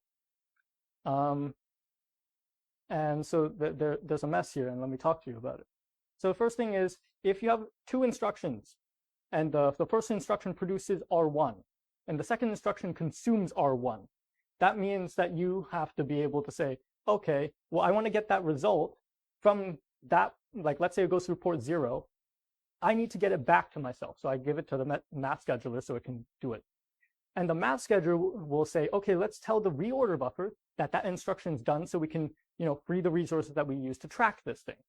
And then the reorder buffer will tell the register allocation table, okay, we're done with that register. We obviously push it into the math scheduler first instead of pushing it to the reorder buffer because we don't want to wait for that like instruction to go all the way through the reorder buffer, get retired, get like applied into the out of order resources, and then pushed through the registers up into the scheduler, and then the whole thing happens. So we just push into ourselves. And then, yeah, so this is the basic outline, and you'll have an instruction push through a bunch of instructions. Oh, welcome. And so we'll have a bunch of instructions get pushed through into the fetch section, and we will we'll queue them up. We'll do an optimization called macrofusion. We'll decode them. We'll merge them together into this system where we have the microcode sequencer, the microop cache, where we want to not decode every single time we run through our code. And we'll have a microcode sequencer handle any super complex instructions, and then we'll push them into our decode queue. We'll not do loop stream detection. We'll make sure that our micro operations are fused together so that we can split them apart at math operations or address generation. And then we'll also split them apart at instruction decode queue or the rename if we need to schedule them completely differently. And then once we go through here, this is the out of order execution area. So this entire section here is known as the back end of the CPU. This is known as the front end of the CPU. This is where out of order starts appearing, and you will start using that algorithm, the scoreboard or the Tomasulo algorithm. Scoreboarding is the older one, Tomasulo is the newer one, and Tomasulo is a little better in terms of memory usage and like the amount of stuff you have to track. And so we'll use that to rename our registers, like I talked about earlier, where we'll just create new registers every time we modify data, and then we will add them to the register allocation table. We'll update the reorder buffer with the entries, and then this operation will go through. We'll execute operations. We will do loads and stores. We'll push them into our cache or pull them out of our cache, make sure that the dependencies are managed, and then we'll also retire our instructions. So once the instructions are complete, we'll tell the reorder buffer and the rest of our out of order system, hey, we're done with this instruction, and now we're out. Now, that's a lot of work to do. And so I want to talk about what if you had an if statement or a branch or a function call. So if you have one of those, you will enter the fetch, and then you'll realize I can't fetch anything because I don't know where to fetch it from. If I branch, that means I'm going somewhere. Where? I have no idea. And so what we have is this thing to control the L1 cache fetching mechanism called the branch predictor.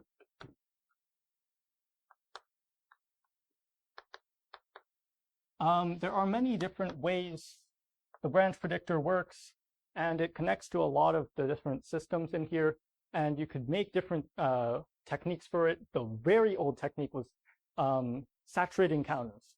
Saturating counters is literally you just have like a bit or a couple bits to represent whether or not you're going to take it, and you subtract from that number whenever you get it wrong, if you don't take it.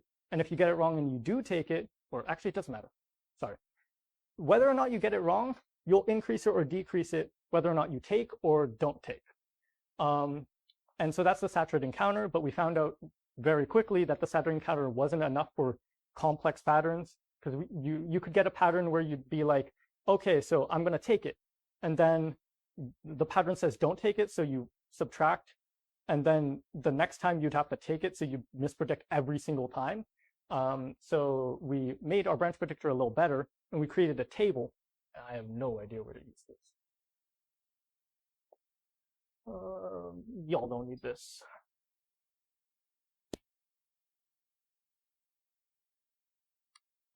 You will take one of those saturating counters, right? You'll take one of those saturating counters where you can go forward and backwards on each set, whether you take or don't take. And you'll go to yourself like this, and then you'll label them take and not taken for each of those. And you'll copy that down, and you will index them using the branch history. So I'm not going to draw all of them, but let's say 0, 0. So you haven't taken the branch twice in a row. That means you use this predictor, right? That's a branch history style prediction where you use saturating counts.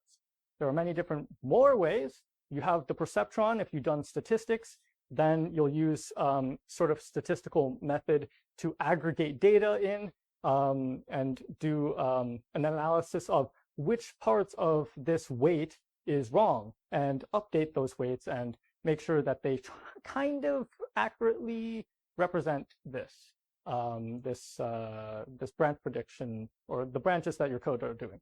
Now, this table can be used in conjunction with the predictor or the perceptron and other methods.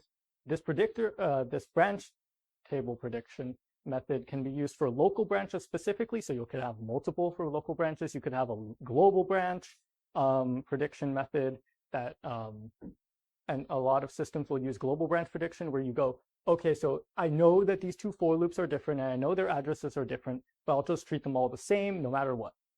There's obviously also tagged versions, which we call tag geometric history. It's where you have multiple different history lengths for your system. So like here, we're representing 2 bits of history, right? But that might not be enough for some patterns. So we'll have different tables with different lengths of histories that you can address into all at the same time. And the largest one that you hit, you'll use that prediction. And then the other thing is that you could have something like a agree predictor, which says, hey, that prediction is not generally accepted, so don't use that one, and just use this global prediction method instead. Or if you don't get any hits in your address table for that history set, then you will use some other prediction method like the global prediction, and then you'll update the system. And the system really acts kind of similarly to the perceptron, where you'll also update weights. You'll have weights for each of those. But if you wanted to go into branch prediction, that's a really cool area. You can use this in a lot of places. I remember one place where I could have used it, but I didn't realize I could. And it was when you were doing predictions on rock, paper, scissors. You had 2 robots or 2 programs compete against each other trying to do rock, paper, scissors. And you would guess what you should play out. You could probably use a branch predictor for something like that. Yeah. Yes, very, very, very common. Compilers, not necessarily. It's a little harder for that because you can't actually tell what the programmer or what the data is going to be running. But something is very common that will happen that some people don't know about is called profile guided optimization, where you run your program, you generate a profile of it, and then you feed that profile into the compiler. And the compiler will create a new program that's based on that profile that you created that goes, oh, this branch is like always predicted. Okay, I'll put this above the other branch or something. And typically, branches are defaulted to not take. So you default to not take a branch. So often you'll find compilers will flip things and you'll be like, okay, the most common, or like whatever you wrote, it's going to run through the don't take first. Yeah, so that is something that does happen. But that's normally in high performance situations, and I wish we did it more, but we don't. I love profile guided optimization, really cool thing. Yeah, but generally, if you're a programmer and you want to write better code, then you probably do want to put that most likely, like most predictable branches at the top, because that branch, you'll basically never get it wrong. And what does happen when you get it wrong is this branch predictor informs your micro-op cache or your L1 cache to tell you, hey, you need to run the fetch, or you need to go push that data out because you hit this address or something like that, and you need to push that data into the rest of the CPU. So if you get it wrong, what happens is this branch order buffer that I was talking about earlier will keep that snapshot so that we can roll back this state, the microarchitectural register state, and remove any instructions or flush any instructions that we don't need, and remove any register that are storing things that we don't actually want, that are like incorrect data, right? And so that's what we call a branch misprediction. Branch misprediction is a very, very common way to lose performance in your code. And so you should, if possible, make your branches either more predictable by figuring out a better way to write your code, or use things like predicated moves or conditional moves. So you'll see things like cmove, where you calculate both sides of the branches, and then you'll conditionally move one branch into one of those registers so that you can have either of those branches, but you'll calculate both sides at the same time, no matter what. And so it's kind of like it linearizes both because you run it all no matter what, and then you'll merge it. And sometimes your conditional move will be slower because obviously you're taking up more instructions, you're doing more work. But if you can remove dependencies and remove the amount of times you mispredict, hey, that's a win. Yeah, and I can talk about more things that we can have in here. Like, for example, I said the instruction fetch is 16 bytes. If you get that alignment wrong for the window for your code execution, then you could get your instructions getting out of, you could get your instructions into a position where you take more time to load them, especially if you have a length changing prefix. So if you have, if your binary starts with like 67 or 66 in your assembly, then you'll have, sorry, that's in hexadecimal. And if it starts with those, you have potentially something called a length changing prefix, where like one case of that is where you use a partial register. You use a 16-bit of a 32-bit. And so that might slow down the instruction fetch. So if you're bound, if you're speed bound by your instruction fetch or your front end, you definitely don't want to be using length changing prefixes because you're going to stall your pipeline, especially if that length changing prefix is in the 14th byte, because that means that the length changing prefix will be at the end of that window, which means it can't tell how long it's going to be, but it can tell that it needs to stall. No, that's just when, you know how your code is just all linear? It reads it in 16 byte. So if you don't align it, yeah, exactly, right? So it just happens to be in that section. So if it happens to be in that section, you'll get a double stall, where you stall once because you go, oh, I don't know how long it is, I need to figure out how long it is. And then you'll get another stall on the next cycle where you go, okay, now I know how long it is, I need to find out how long the operation is. And then you do the whole thing, which is a nightmare. So you don't want that, and if you can, you avoid length changing prefixes if possible. That's for the compiler people, which none of you guys, I guess, are. Are you a compiler person? I don't know. But if you were a compiler person, you would definitely make sure that you tried to avoid a situation where you had a lot of those length changing prefixes, or if they're unaligned, you want to avoid that. In a hot loop, you definitely do.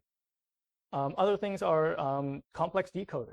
If you or macro fusion is a big one. If you split apart your test and your branch operation, then what will happen is that macro fusion won't happen because you'll have an instruction in the way, right? So you want to have these two together so that you can have one micro operation output.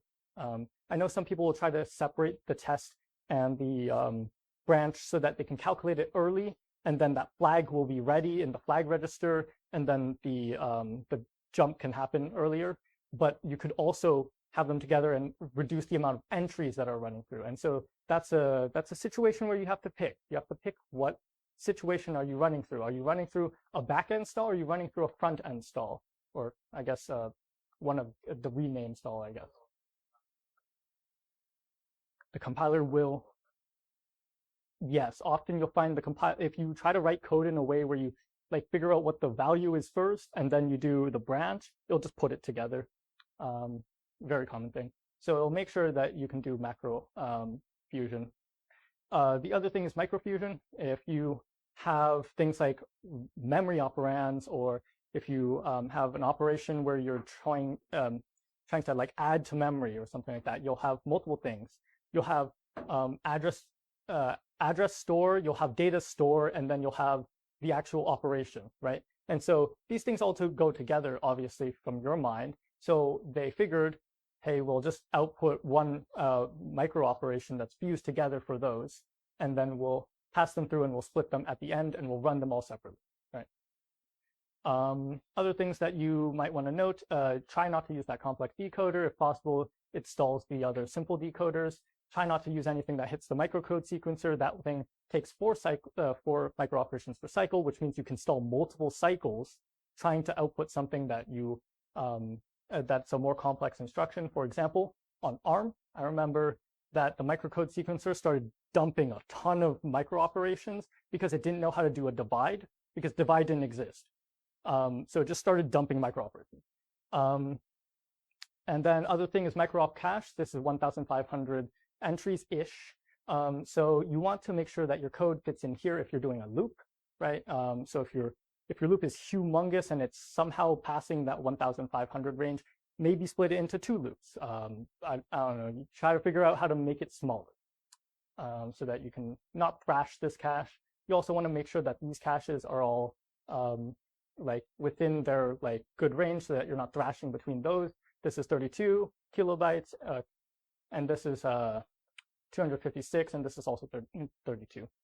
And then, as you can see, the micro-op cache can feed a lot faster than these other parts of the system.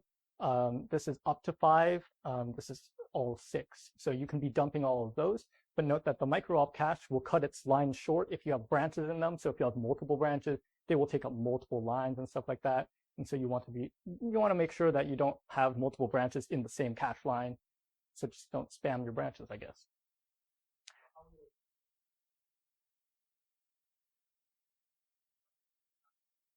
Yes, Intel has performance counters stored somewhere in the CPU, I don't know where. And you can query those performance counters using different methods. Different operating systems will have different things. But I remember VTune, I believe, Intel VTune should have something on that. And if you're on AMD, I don't know, I'm not an AMD guy, which I should be. What'd you say? Magic Trace? I don't, I haven't used that, no. I've only used VTune. But yeah, you can inspect your performance counters. I believe Linux has like perf also does performance counters. Yeah, so you can use that. Make sure you don't screw that up. You can also look at the assembly output if you wanted to actually figure out how many micro-ops are, like what's going to happen. You can use a site called Godbolt. Godbolt lets you decompile your code down into assembly. You can copy that assembly into something. Here, I'll write it for you. We'll write it here.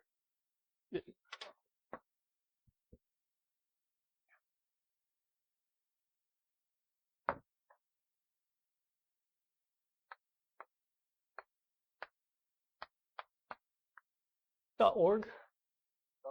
Yeah. Yeah, we have godbolt.org, and then you're going to pass that information over to uops info code analyzer .uops .info. This thing will let you go and run simulation of your code. So uops info code analyzer has their own specified code analyzer that's statistically created or like based off of CPUs, or you could have other ones in there, like the Intel code analyzer exists in there. That one's pretty good for Intel, and I use that one commonly. So those two sites are quite common when you're doing performance analysis. Like, hey, is my code aligned? Or what is my compiler outputting? Why is my compiler outputting like no vector instructions for this? Turns out I'm dumb, and I didn't write my code properly. So you can see like in uops info, you can actually find a lot of information about what ports are my instructions running on, what micro operations actually exist in my code. Are they getting macro fused? Are they getting micro fused? Where do they get unlaminated? What happens in those instructions? And Godbolt will give you the assembly that you want to actually run for that. If you're doing the Godbolt to uops info, then you want to make sure you only take that loop part, because uops info will just run the loop without actually calculating what the loop actually does. So you just need to make sure that you're actually passing only the loop part. Do not pass the whole function. There's like some prelude and postlude of the function. You don't want to take that. You just want to take the loop. Other things you should note, well, in some CPUs, you want to optimize for the loop stream detection. Not in the Skylake, it's gone. And in Zen 4 removed theirs. But you might want to optimize for that. you want to know the sizes of these. If you're bottlenecking on one of those, then you go search up that size and you go, oh, I'm screwing myself over, and maybe there's a bottleneck somewhere before and I'm filling this up. So you can figure out what's happening there. Branch order buffer. You don't want to take too many branches. You're going to run out of branches to keep track of. This has only 48 entries. So if you somehow decided that you wanted to dump, like, I don't know, you need to like just repeatedly branch all the time. Like, I don't know, if your switch statement somehow decompiled into a bunch of if statements, then I guess you can cry, because that's what's going to happen. Your branch order buffer is going to kill your, it's going to just stall the entire system because we can't do anything anymore. Match statements in Python are if statements. Rust. I'm not a Rust user, I use C, but if it's an immediate operator, like an immediate value, like an integer, it will, in theory, always compile to a switch statement. LLVM will do that for you. But I wouldn't know about, I don't think structures would work for that, right? So yeah, and then this part becomes less interesting for you guys because most of the time you won't fill out all of this information for like the rename and register allocation table. I mean, I have never seen someone actually bottleneck on that. Well, this one is technically a bottleneck just because the speed you get between rename and reorder is going to be 4 micro operations, because the register allocation table can only do 4 renames at a time. And so that means if you have a UOPS cache pushing in 6 micro operations at a time, then you're going to stall on this register allocation table because you're only going to get 4 through. And so this could stall in theory, but if you look at this, like, you can't use all of these ports at the same time. It's really, really hard to do that. You could maybe if in certain workloads, but it's very rare. So for the most part, it's not too much of a problem, but you should probably know that you can only get 4 through on the Skylake. And then the ports is more the issue, because oftentimes you'll clobber on the same port. So something like if you have a branch unit on, like, I think it was 6, then you also have like inter operations, right? So if you have 4 inter operations in a branch, then they'll both act on 6 because inter operations are all on all ports. So you could wind up clobbering those two. And so if possible, maybe you could like pull one off and not do that, try to figure out a better algorithm to do that, or just, I don't know, you'd have to really play with it. This is most of this is an art of like just throwing things at the wall and praying to God. And then the other things, store forwards don't store and then load it. I really almost never see a case when you want to do that, but I've seen it happen in code before. And so if you have a store and a load, you're going to stall between this store and load, and you're going to take multiple cycles, and you're going to block up on these ports. And then just make sure your caches are set, and then that should be all fine for performance-wise. And then I'll take questions before I talk about more crazy stuff. But yeah, that's like the main part of the CPU. The overview. Yeah. For those like branch misprediction, yes. It flushes any instructions. Like if it's, right? It, in theory, should only flush instructions related to the mispredict, yeah. But it could also just flush the entire CPU. Oh, okay. Yeah. Wait, so if it, whenever it flushes, like, so let's say like the level, how do you know how many instructions? The branch order buffer. Oh. Yeah, the branch order buffer will tell you a snapshot of what happened, and it will be able to use that to figure out which registers, architectural registers, are not useful and which instructions are not useful and remove them. Yeah. Yeah. Any other questions?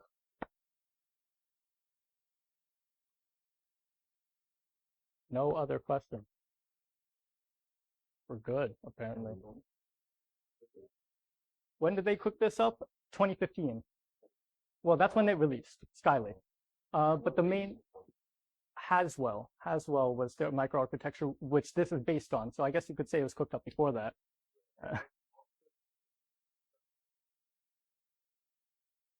Yeah. Yeah. Like, this is already complex for my brain, and this is just every single piece of this explodes, right? Every single thing here is like a PhD. And like, I don't know any of it. I just know the overview. This is just like bird's eye view.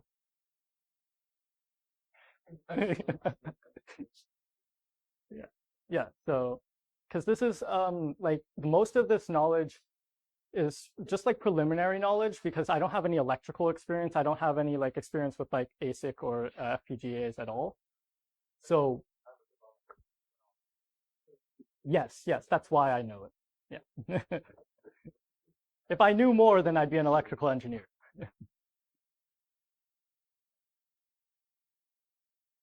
So are we good on this? Because it's really big and I'm not sure if you guys got it all.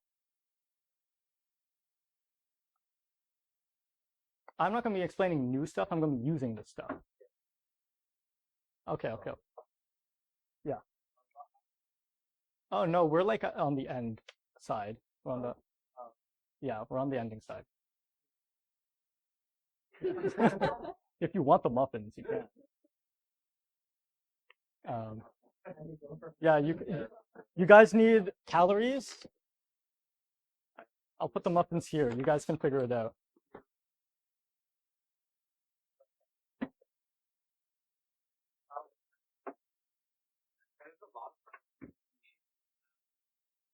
Oh my god, I missed the stack engine every time. Oh my god. Well, I'll explain it later. Oh, right. So there's one thing here called the stack engine.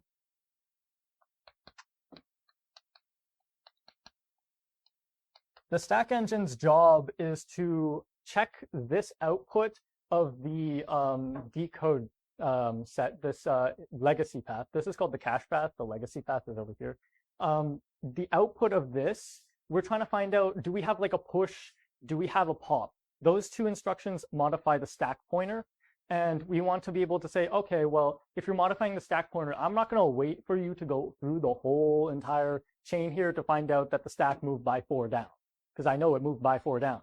So I'm going to keep a counter here that tells me, okay, so how far up and down am I relative to the actual stack pointer? And the moment I run out of, like, when my counter saturates, I go, okay, dump a UOP into here that actually updates that stack pointer. Or if an instruction comes down that says, oh, read the UOP or modify the UOP, I'm going to dump a UOP in and modify it for them so that we can keep it in sync, and we can also reduce the latency of it going all the way through, right? The other thing that I forgot is optimizations inside the decode queue, or I guess the rename part. So after decode, we also have this idea of move elimination. So obviously, as you know, every time we modify a register, we make a new register to save it in. So if you're going to move a register to a new register and then copy a register to a register, why would you make a new register when that register is always going to be the same? So you're not going to do that. So that's move elimination. The other thing that you're going to do is you're going to say, okay, so there are some common ways to zero and create zeros or ones inside of your registers.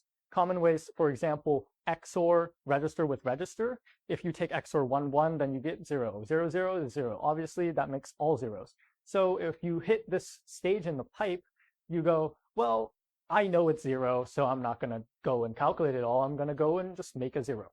Same thing for ones. So that's very common when we want to do things like remove dependencies. If you have a register usage, like a partial register usage or a 32-bit register usage in a 64-bit register usage, then what's going to happen is that this part of the register needs to get updated when you modify a 32-bit, right? So you have a 64. Oh my God, running out of space. We can remove this now. If you have this part of your register, and this is each 32 bits, right? And you want to modify one part of this, then you actually need to have this part copied over at the end when you modify that piece of the register, right? And so one common way to reduce the stall between that is to XOR itself. So you remove this and you produce a 0, right? And so you don't want to wait for that whole thing to happen because then you're going to get another stall. So you 0 it, and then this part right here will go, okay, we're going to use a 0 idiom and then not execute it. And we're just going to know that it's 0. So that way we can 0 it right here, and then we can say, just modify that part. And you'll find a lot of newer instructions.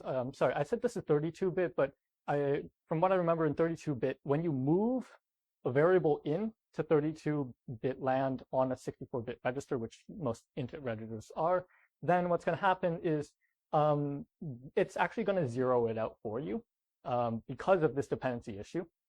But if you're not doing that sort of thing, then you're going to want to 0 it out. So for 16-bit to 32-bit, or if you're not moving into a 32-bit and you're doing an add or something like that, then you're going to want to do something like that. The other thing is that when you want to 0 or 1 a register, and you don't want it to go all the way through, the other purpose for that is like you often have a register that sets to 0 at the start of your loop. That one also is going to go here. Very useful for reducing the amount of instructions that have to run through the whole backend. Very cool. Anyways, I do want to talk about a couple optimization techniques that we use, and then I'm going to talk about usage of this thing in a bug. I guess it's a bug. We can call it a bug. We found not too long ago, a few years ago, that we patched. Thank God. So first of all, we're going to start at the top. The L2, L1, and L3. We don't want to thrash our cache. We don't want to screw it up. So we don't want to use linked lists. If you use a linked list, chances are you're going to be using more memory than you need to be. You need to store a pointer. You need to store a value. And for each value, you need to store that extra block of data. Second thing, linked lists, sometimes if you allocate them improperly, they will be in different parts of memory. That means you're going to use different cache lines. That means you're going to go and repeatedly fetch from L1 to L2, or I guess from L1 to L2, and then over to L3, right? And you're going to be repeatedly doing that. Sometimes you even go out to RAM just because of how sparse your data is. And that's memory fragmentation that some of you have been talking about. Other thing that you don't want to do is to force cache lines to be loaded repeatedly. So I see some people misuse SIMD, and they'll try to load everything at once. And then, so you'll load all the cache lines, and then you'll do operations between them, but you don't actually need to do all of those. And like, you wanted to use some parts of the structure, but you didn't want to use other parts, and you'll be loading too many cache lines. That's going to be the same problem. So sometimes when you create a structure of arrays or an array of structures, you need to understand what the actual access pattern of your data is. Do you want an array of all the reds, all the blues, and all the greens for your image? Or do you want an array of red, blue, green, red, blue, green, red, blue, green? And that's going to depend on how you're going to use the data, right? If you're going to use the data in a way where you're not actually going between the red and greens, and you actually want to actually pack them together, well, then loading 3 cache lines every single time throughout this is kind of useless when you could just load it all in one go. And the predictor will be a lot happier because here's the thing. We have hardware predictors in here. So long time ago, we had software prediction where you would, you'd be like, okay, so I need to load some data. And I know it's not in L1 because it's probably not going to be in there. I haven't accessed it in a while. So I'm going to pass this instruction through that's going to say, okay, I need to load a cache line into L1 that says, that holds the value of the start of my array, right? So I'll pass an instruction to go through and do that. Nowadays, we don't really do that because predicting whether or not it's in the cache or not is like really, really hard. And you're sitting there like, I don't know if it's in cache, and where do I put it, and how do I make it load the next one in the next part of the loop or something like that. So what we'll do is we have hardware prediction methods or hardware prefetching methods that will go and go, okay, so if you access a cache line and you access the next cache line, well, then you probably want to access the next cache line after that. So we're going to prefetch that cache line from L2, and L2 is going to go grab it. And L2 is also going to do prefetching, and it's going to check for certain scenarios, like are you repeatedly hitting the same cache or same cache area, the same cache set. So a set is going to be like a specific mod of memory. So if you're always hitting the same cache set, maybe you should start doing prefetches. Because one thing about always hitting the same cache set is that you have only a certain number of lines inside of a set, and you have multiple sets in here, and each set is a mod of the actual total memory. Okay, it's not too important, but just know that if you hit a specific multiple called the critical stride of when you access your array, very common in memory matrix transposition, when you access across rows, you might hit a critical stride where you have to keep loading into the same cache line the data. And what's going to happen is, because you keep loading the mod of the data, that means eventually you'll fill up that cache set, and then you're going to start removing things from the cache set. So you remove all the data that you wanted from the cache set, and then when you go back to the top of your matrix to do another transposition, you have to do it again, right? And so you throw away all that work that you did. So some things we do, tiling. Some of you have heard of matrix operation tiling, where we tile a section of the matrix. So you'll have, you don't need this.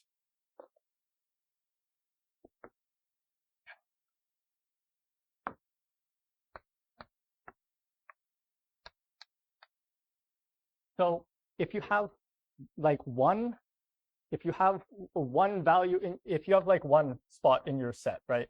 So you have your sets here, right? And this is all your memory, and it's a mod of it. If you get a specific stride, you can hit the same set every single time you access data. If you access this spot, this spot, this spot, this spot, because this is a specific mod, so a multiple, right, will hit a specific set. And so if you only have one level of associativity, one data or one line in a set, then what's going to happen is when you access these parts of your matrix, you will throw away that line every time. And so what we'll do is we'll access, in this case, tiling wouldn't help a lot, but let's say you had 2 levels of associativity. Then you could access this line, and then proceed to access these 2 parts repeatedly. And then you can access these parts here, right? Now you don't have to do a bunch of like throwaways of the cache, or as much throwaways. And you basically reduce the strength of how bad the thrashing of this cache is. The other way that I've seen in older programs is that you'll put in a specific prediction that I want to load this next line in the next run. So let's say I'm here and I want to load this line, then I load like the future iteration 4 ahead, and then like it's a lot of pain. And also it takes a lot of time, and you have to go through the whole CPU system. So often you'll find tiling is generally better for spreading out the damage of this. But there is some overhead for tiling, which is just for loops. Multiple for loops will just clobber the ports over here. You only have 4 ALU ports. So if you're doing a bunch of for loops inside of each other, you'll fill up your ALU ports and you'll use up a little more time. But the damage that happens if you hit that critical stride won't happen. So you become a little bit more deterministic in the actual runtime of your code. You can actually figure out more. Is there anything else that I want to talk about? Yeah, we can just a small word about vectorized operations. I'm just going to say it again, right? Vectorized operations are not deep, right? They're just the idea that you can store multiple registers in one register, so multiple size registers. And you can do, well, first of all floating points sit inside of the vectorized registers. But the other thing is that unless you're using x87, which I hope you're not using, your compiler won't output x87 these days. Your vectorized registers allow you to operate on a lot more data at once. So if you have a vectorized register that holds, let's say, 8 integers, then you can do 8 adds all in one go, right? And so you'll find a lot of the times when you're reading code, you'll find the output of the assembly will be like v something, v move, v add, v whatever. And that's going to be the vectorized operation on these registers. And the types of registers you have are called XMM, YMM, ZMM. That's just, I guess we're great at naming things because they don't mean anything. XMM is the smallest size other than MMX. XMM is the 128-bit, I believe, and then YMM is 256, and we doubled to 512 in AVX 512, which has been disabled in a couple CPUs recently, but it's pretty useful. The issue with AVX 512 is it takes up a huge amount of space. So one thing you should know about AVX 512 is, well, I don't have the CPU die here. This part here is like way bigger, but AVX 512, if you had an integer part of your die usage here, like this is just all of the ALU, well, if you had an AVX 512, it would just be like this, right? It would just be humongous.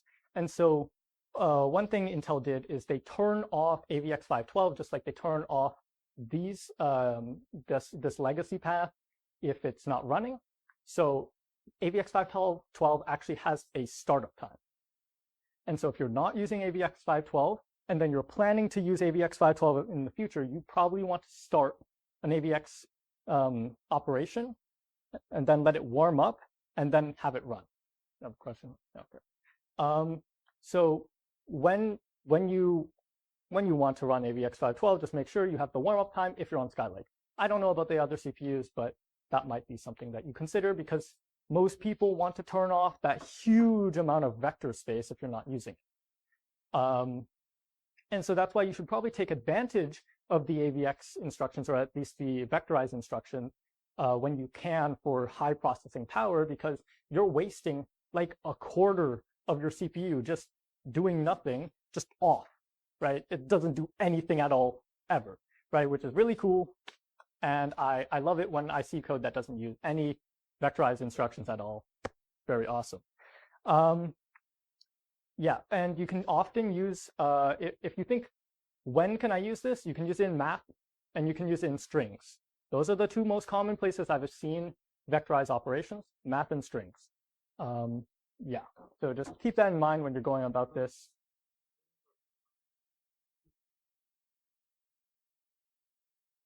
Yeah, yeah, yeah, yeah. It's parallelized. Yeah, and to do that is very, very hard sometimes because you have an algorithm where you have like some parallel work, right? You want to, like, I don't know, you want to do something across 4 of these. Well, that's fine, but what if you wanted to do across like a different set of those, right? If you wanted to do something horizontally across these blocks, then what would happen is that you'd have to do a horizontal vector operation or serialized operation. Serial operations are like the bane of like SIMD, and also any parallel operations like multi-threading, which I didn't even talk about multi-threading because I'm not going to touch that. That's a nightmare. I'll touch on it, but no, yes, technically, both. Like the code has to use the core. So yes, it would be the OS, but the core is the one threaded. So both, yeah. But yeah, when you do vectorized operations, it's often a pain when you have a serialized operation. And so they often have certain things like, oh, you split the register in 2, you move it over halfway, and then you do a merge, and you do like a sort of log n merge of all of the operations that you want to do. That's a common way to merge SIMD operations, just so that you can know. It's not too important. You'll find it out if you actually get into that area. And if you don't, well, then it's fine, whatever. But yeah, the other thing is caches are a nightmare. Caches have been a nightmare since the beginning of programming. I don't know if you know the saying, but there's this old saying. I hate it, but there are 2 hard things in programming and computer science: naming things and cache invalidation.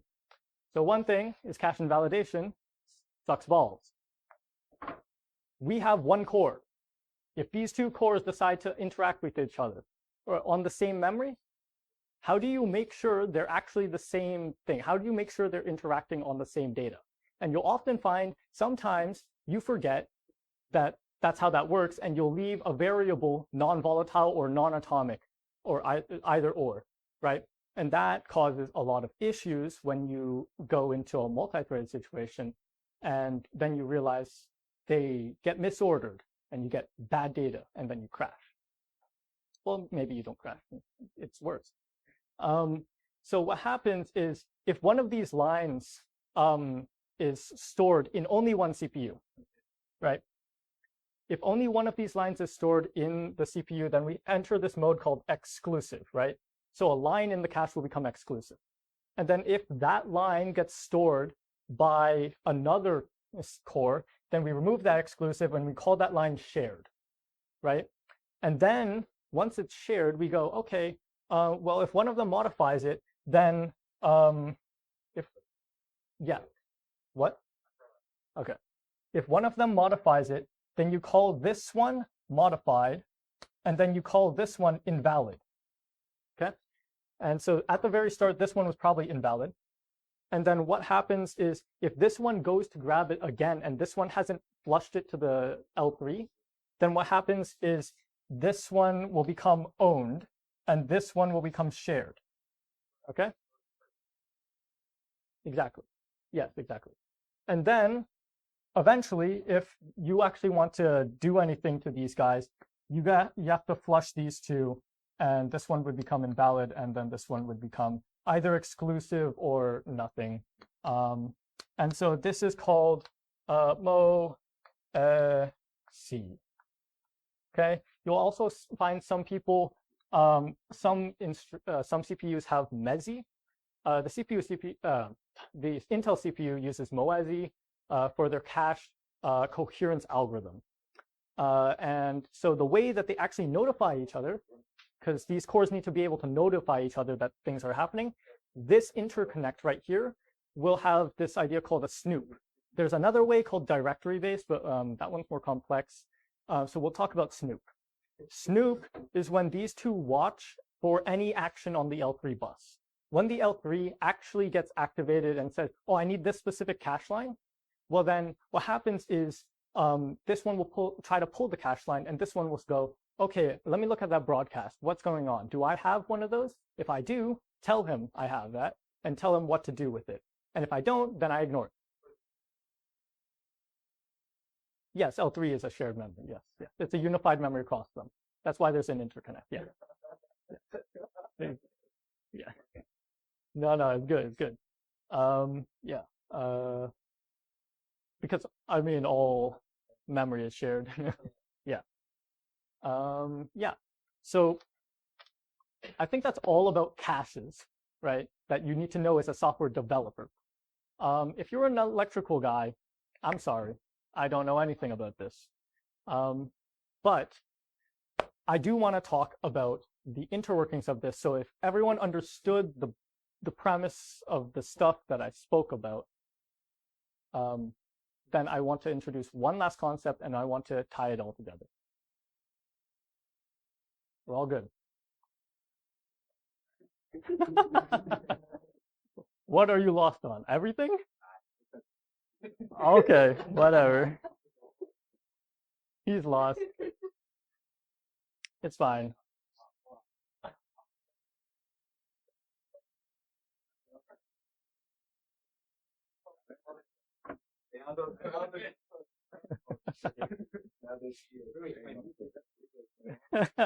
I mean, they were pretty great back in the day until they started not being able to output their 10 nanometer process, and a lot of the execs weren't able to actually make people do things. That's what happens when you don't have an engineer at the top. Yeah. We need you up there. Yeah.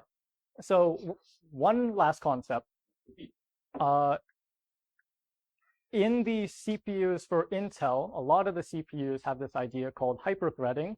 And if you hear about hyperthreading, just think symmetric multithreading. Okay? I know it got harder. Okay? I know it got harder. You need to trust me. You need to trust me because Intel's the only one who uses the word hyperthreading. Okay. Symmetric multi-threading is just the idea that you take this entire CPU, you copy a couple things like buffers in here get partitioned, or some buffers get copied. Some of the architectural register state will get duplicated, and some of the buffers get partitioned, as I said. So what's going to happen is during this stage, you will get one thread running on the instruction fetch, and the next clock, a different thread will be running on the instruction fetch, and you'll have two threads. Yes. Yes. Yes, that's right. And so you'll have two threads in here, and they'll alternate for each of these sections here. And when one of them's off, one just flows through all of them. Yes, it's completely normal, except some things are duplicated and some things are magic. Completely normal. Yeah, so that's hyperthreading. And it's sometimes a good thing and sometimes a bad thing. Hyperthreading is great when you have a lot of I/O operations, because you're going to stall here. So one of the threads would have stalled the entire system, right? But the other thread can actually start doing things, right? So I/O and like stall heavy code, bad code, runs really great on hyperthreads, because that means that all the other applications can still run. So I love hyperthreading when I have bad code. I hate hyperthreading when I try to write good code. Because what happens is I'm alternating between two threads that I thought was one thread, right? So on my CPU, I have a Skylake, and well, it's technically a Comet Lake, but it's just a revision of Skylake. And what's going to happen is I spawn 16 threads because I think that my OS says I have 16 logical cores. Turns out logical cores doesn't mean physical cores. And I spawn 16 threads, and they're thrashing on each other.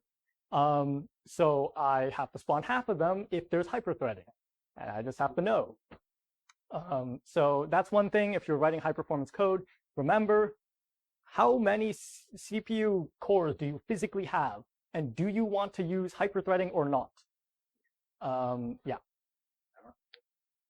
So there's a lot of bugs around hyperthreading. And it's not because of hyperthreading. It's because Intel didn't foresee a bug, and AMD may have foreseen it or may not have foreseen it, but they happen to have different architectures, and AMD was less affected by this. I think ARM was also less affected by this. And Intel got a lot of damage from this. It was really bad for their reputation, and a lot of money spent on their time, and a lot of performance lost. My CPU went down like 5 to 20% in performance, like overnight, right? They released a microcode update that just absolutely tanked. Depending on the operation, obviously, things would become really, really bad, especially if you cross kernel boundaries. And so I'm going to talk about why that happened. So a few years ago, this idea came around that we could do something called microarchitectural data sampling. Okay, it's when you sample data out of this microarchitecture because you know something about the microarchitecture that doesn't affect functionality. It just affects the actual state, right? So it's weird. Let me explain. Do you think what's in the L1 data cache matters to the execution of the code? No, that's correct. Functional requirement says that this L1D cache does not need to exist at all, and you could go to the RAM every time, right? It's just a copy. So the state of L1D does not matter, which is why Intel did this one optimization that kind of made this really suck. So when you access memory, you have this thing called protected memory. So you'll seal memory, or memory seal, memprotect, some area of memory to set it to read, write, or execute, and remove those or add those, whichever one you want. Okay, the CPU needs to go check that using its, apparently I didn't put the L1 TLB or BD, and then this one comes from here, and this one goes there. It doesn't matter. That TLB there It's from the translation set, and then there's a memory management unit somewhere. I don't really know where I should put that, but it's somewhere in there. And the memory management unit will do page table walks. It will check if the memory is actually paged in. It will check if that memory is readable, executable. It will check if it's kernel memory. And if it is, then you've just accessed memory that you shouldn't have accessed if you're in the wrong ring state, ring being a permission state, right? So if you're in the wrong permission and you access wrong memory, then the CPU should throw a fault and be like, that was bad. Okay, so it sounds all fine. The CPU does do that, and that's all perfectly fine. But one thing that does happen is that we do out of order execution plus, well, that actually doesn't really matter. We do branch prediction, right? The issue is with branch prediction, we start running things that we don't want to run. Well, then the L1D will start loading things we don't want to have. And then what's going to happen is that we can go, okay, well, if I could somehow conceive of some way to run some code I didn't want to run, and then also affect the microarchitectural state in a way that I can control, and then say, okay, well, now that I have that information, I can go and guess what value, or actually know what value you just tried to load into memory, right? Because you affected some part of the cache system. And so there's been multiple things: Spectre, Meltdown, Cache Out, and other microarchitectural attacks. And they affect things like the store, the line fill, like Cache Out was on line fill and LD. Store buffers and load buffers, I believe, was Spectre maybe, and also L1D. So what happens with this is we can write some code. And it's really simple code. Does a lot of dumb things. So we say we flush, or actually let's create an array. So let's create an array. Don't really know how big it is. Let's just say it's a really, really big array. And then we flush the cache for that array. Okay. Then what we're going to do is we're going to say, okay, now I want to, like, let's say, I don't know, turn off exceptions, right? I can turn off exceptions. This is one way that you can actually not use the branch predictor to cause this issue. But one way is to cause a misprediction and also do this. So you could say turn off exceptions or mispredict. Then the next part here will be, okay, load into a kernel memory, right? Load some kernel memory. Then what we're going to do is we're going to load, we're probably going to divide our A by like some n, right? To make sure that kernel memory is within our array, okay? And now all I have to do is load the address of A.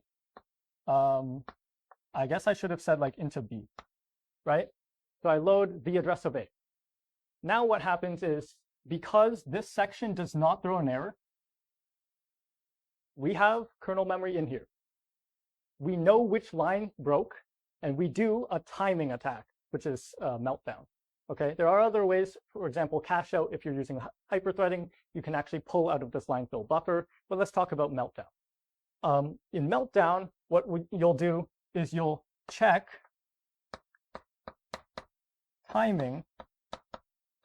You'll check the timing for each of the spots in the array. Well, probably like the cache lines. Yes, either the fastest or the slowest will be the kernel memory, depending on what system you try to make for this. You can make other systems, like slowest is the kernel memory or whatever. But that's going to be the number. The I will be the number in the kernel.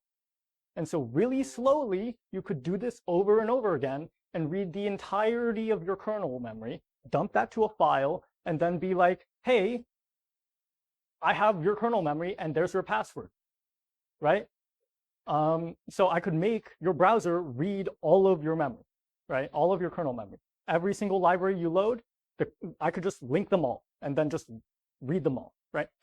So bad things happened then. And so what we decided was, well, what Intel decided was, okay, well, that sounds bad. Because we can snoop from the line fill and the store and loads, we'll do certain things like we'll zero out these guys, right? If you enter kernel memory or kernel execution, or you exit kernel execution, the OS writers have to write this command called virw, which we change the microcode sequencer to activate something that will flush these, right? And that way you can't actually start speculating as well.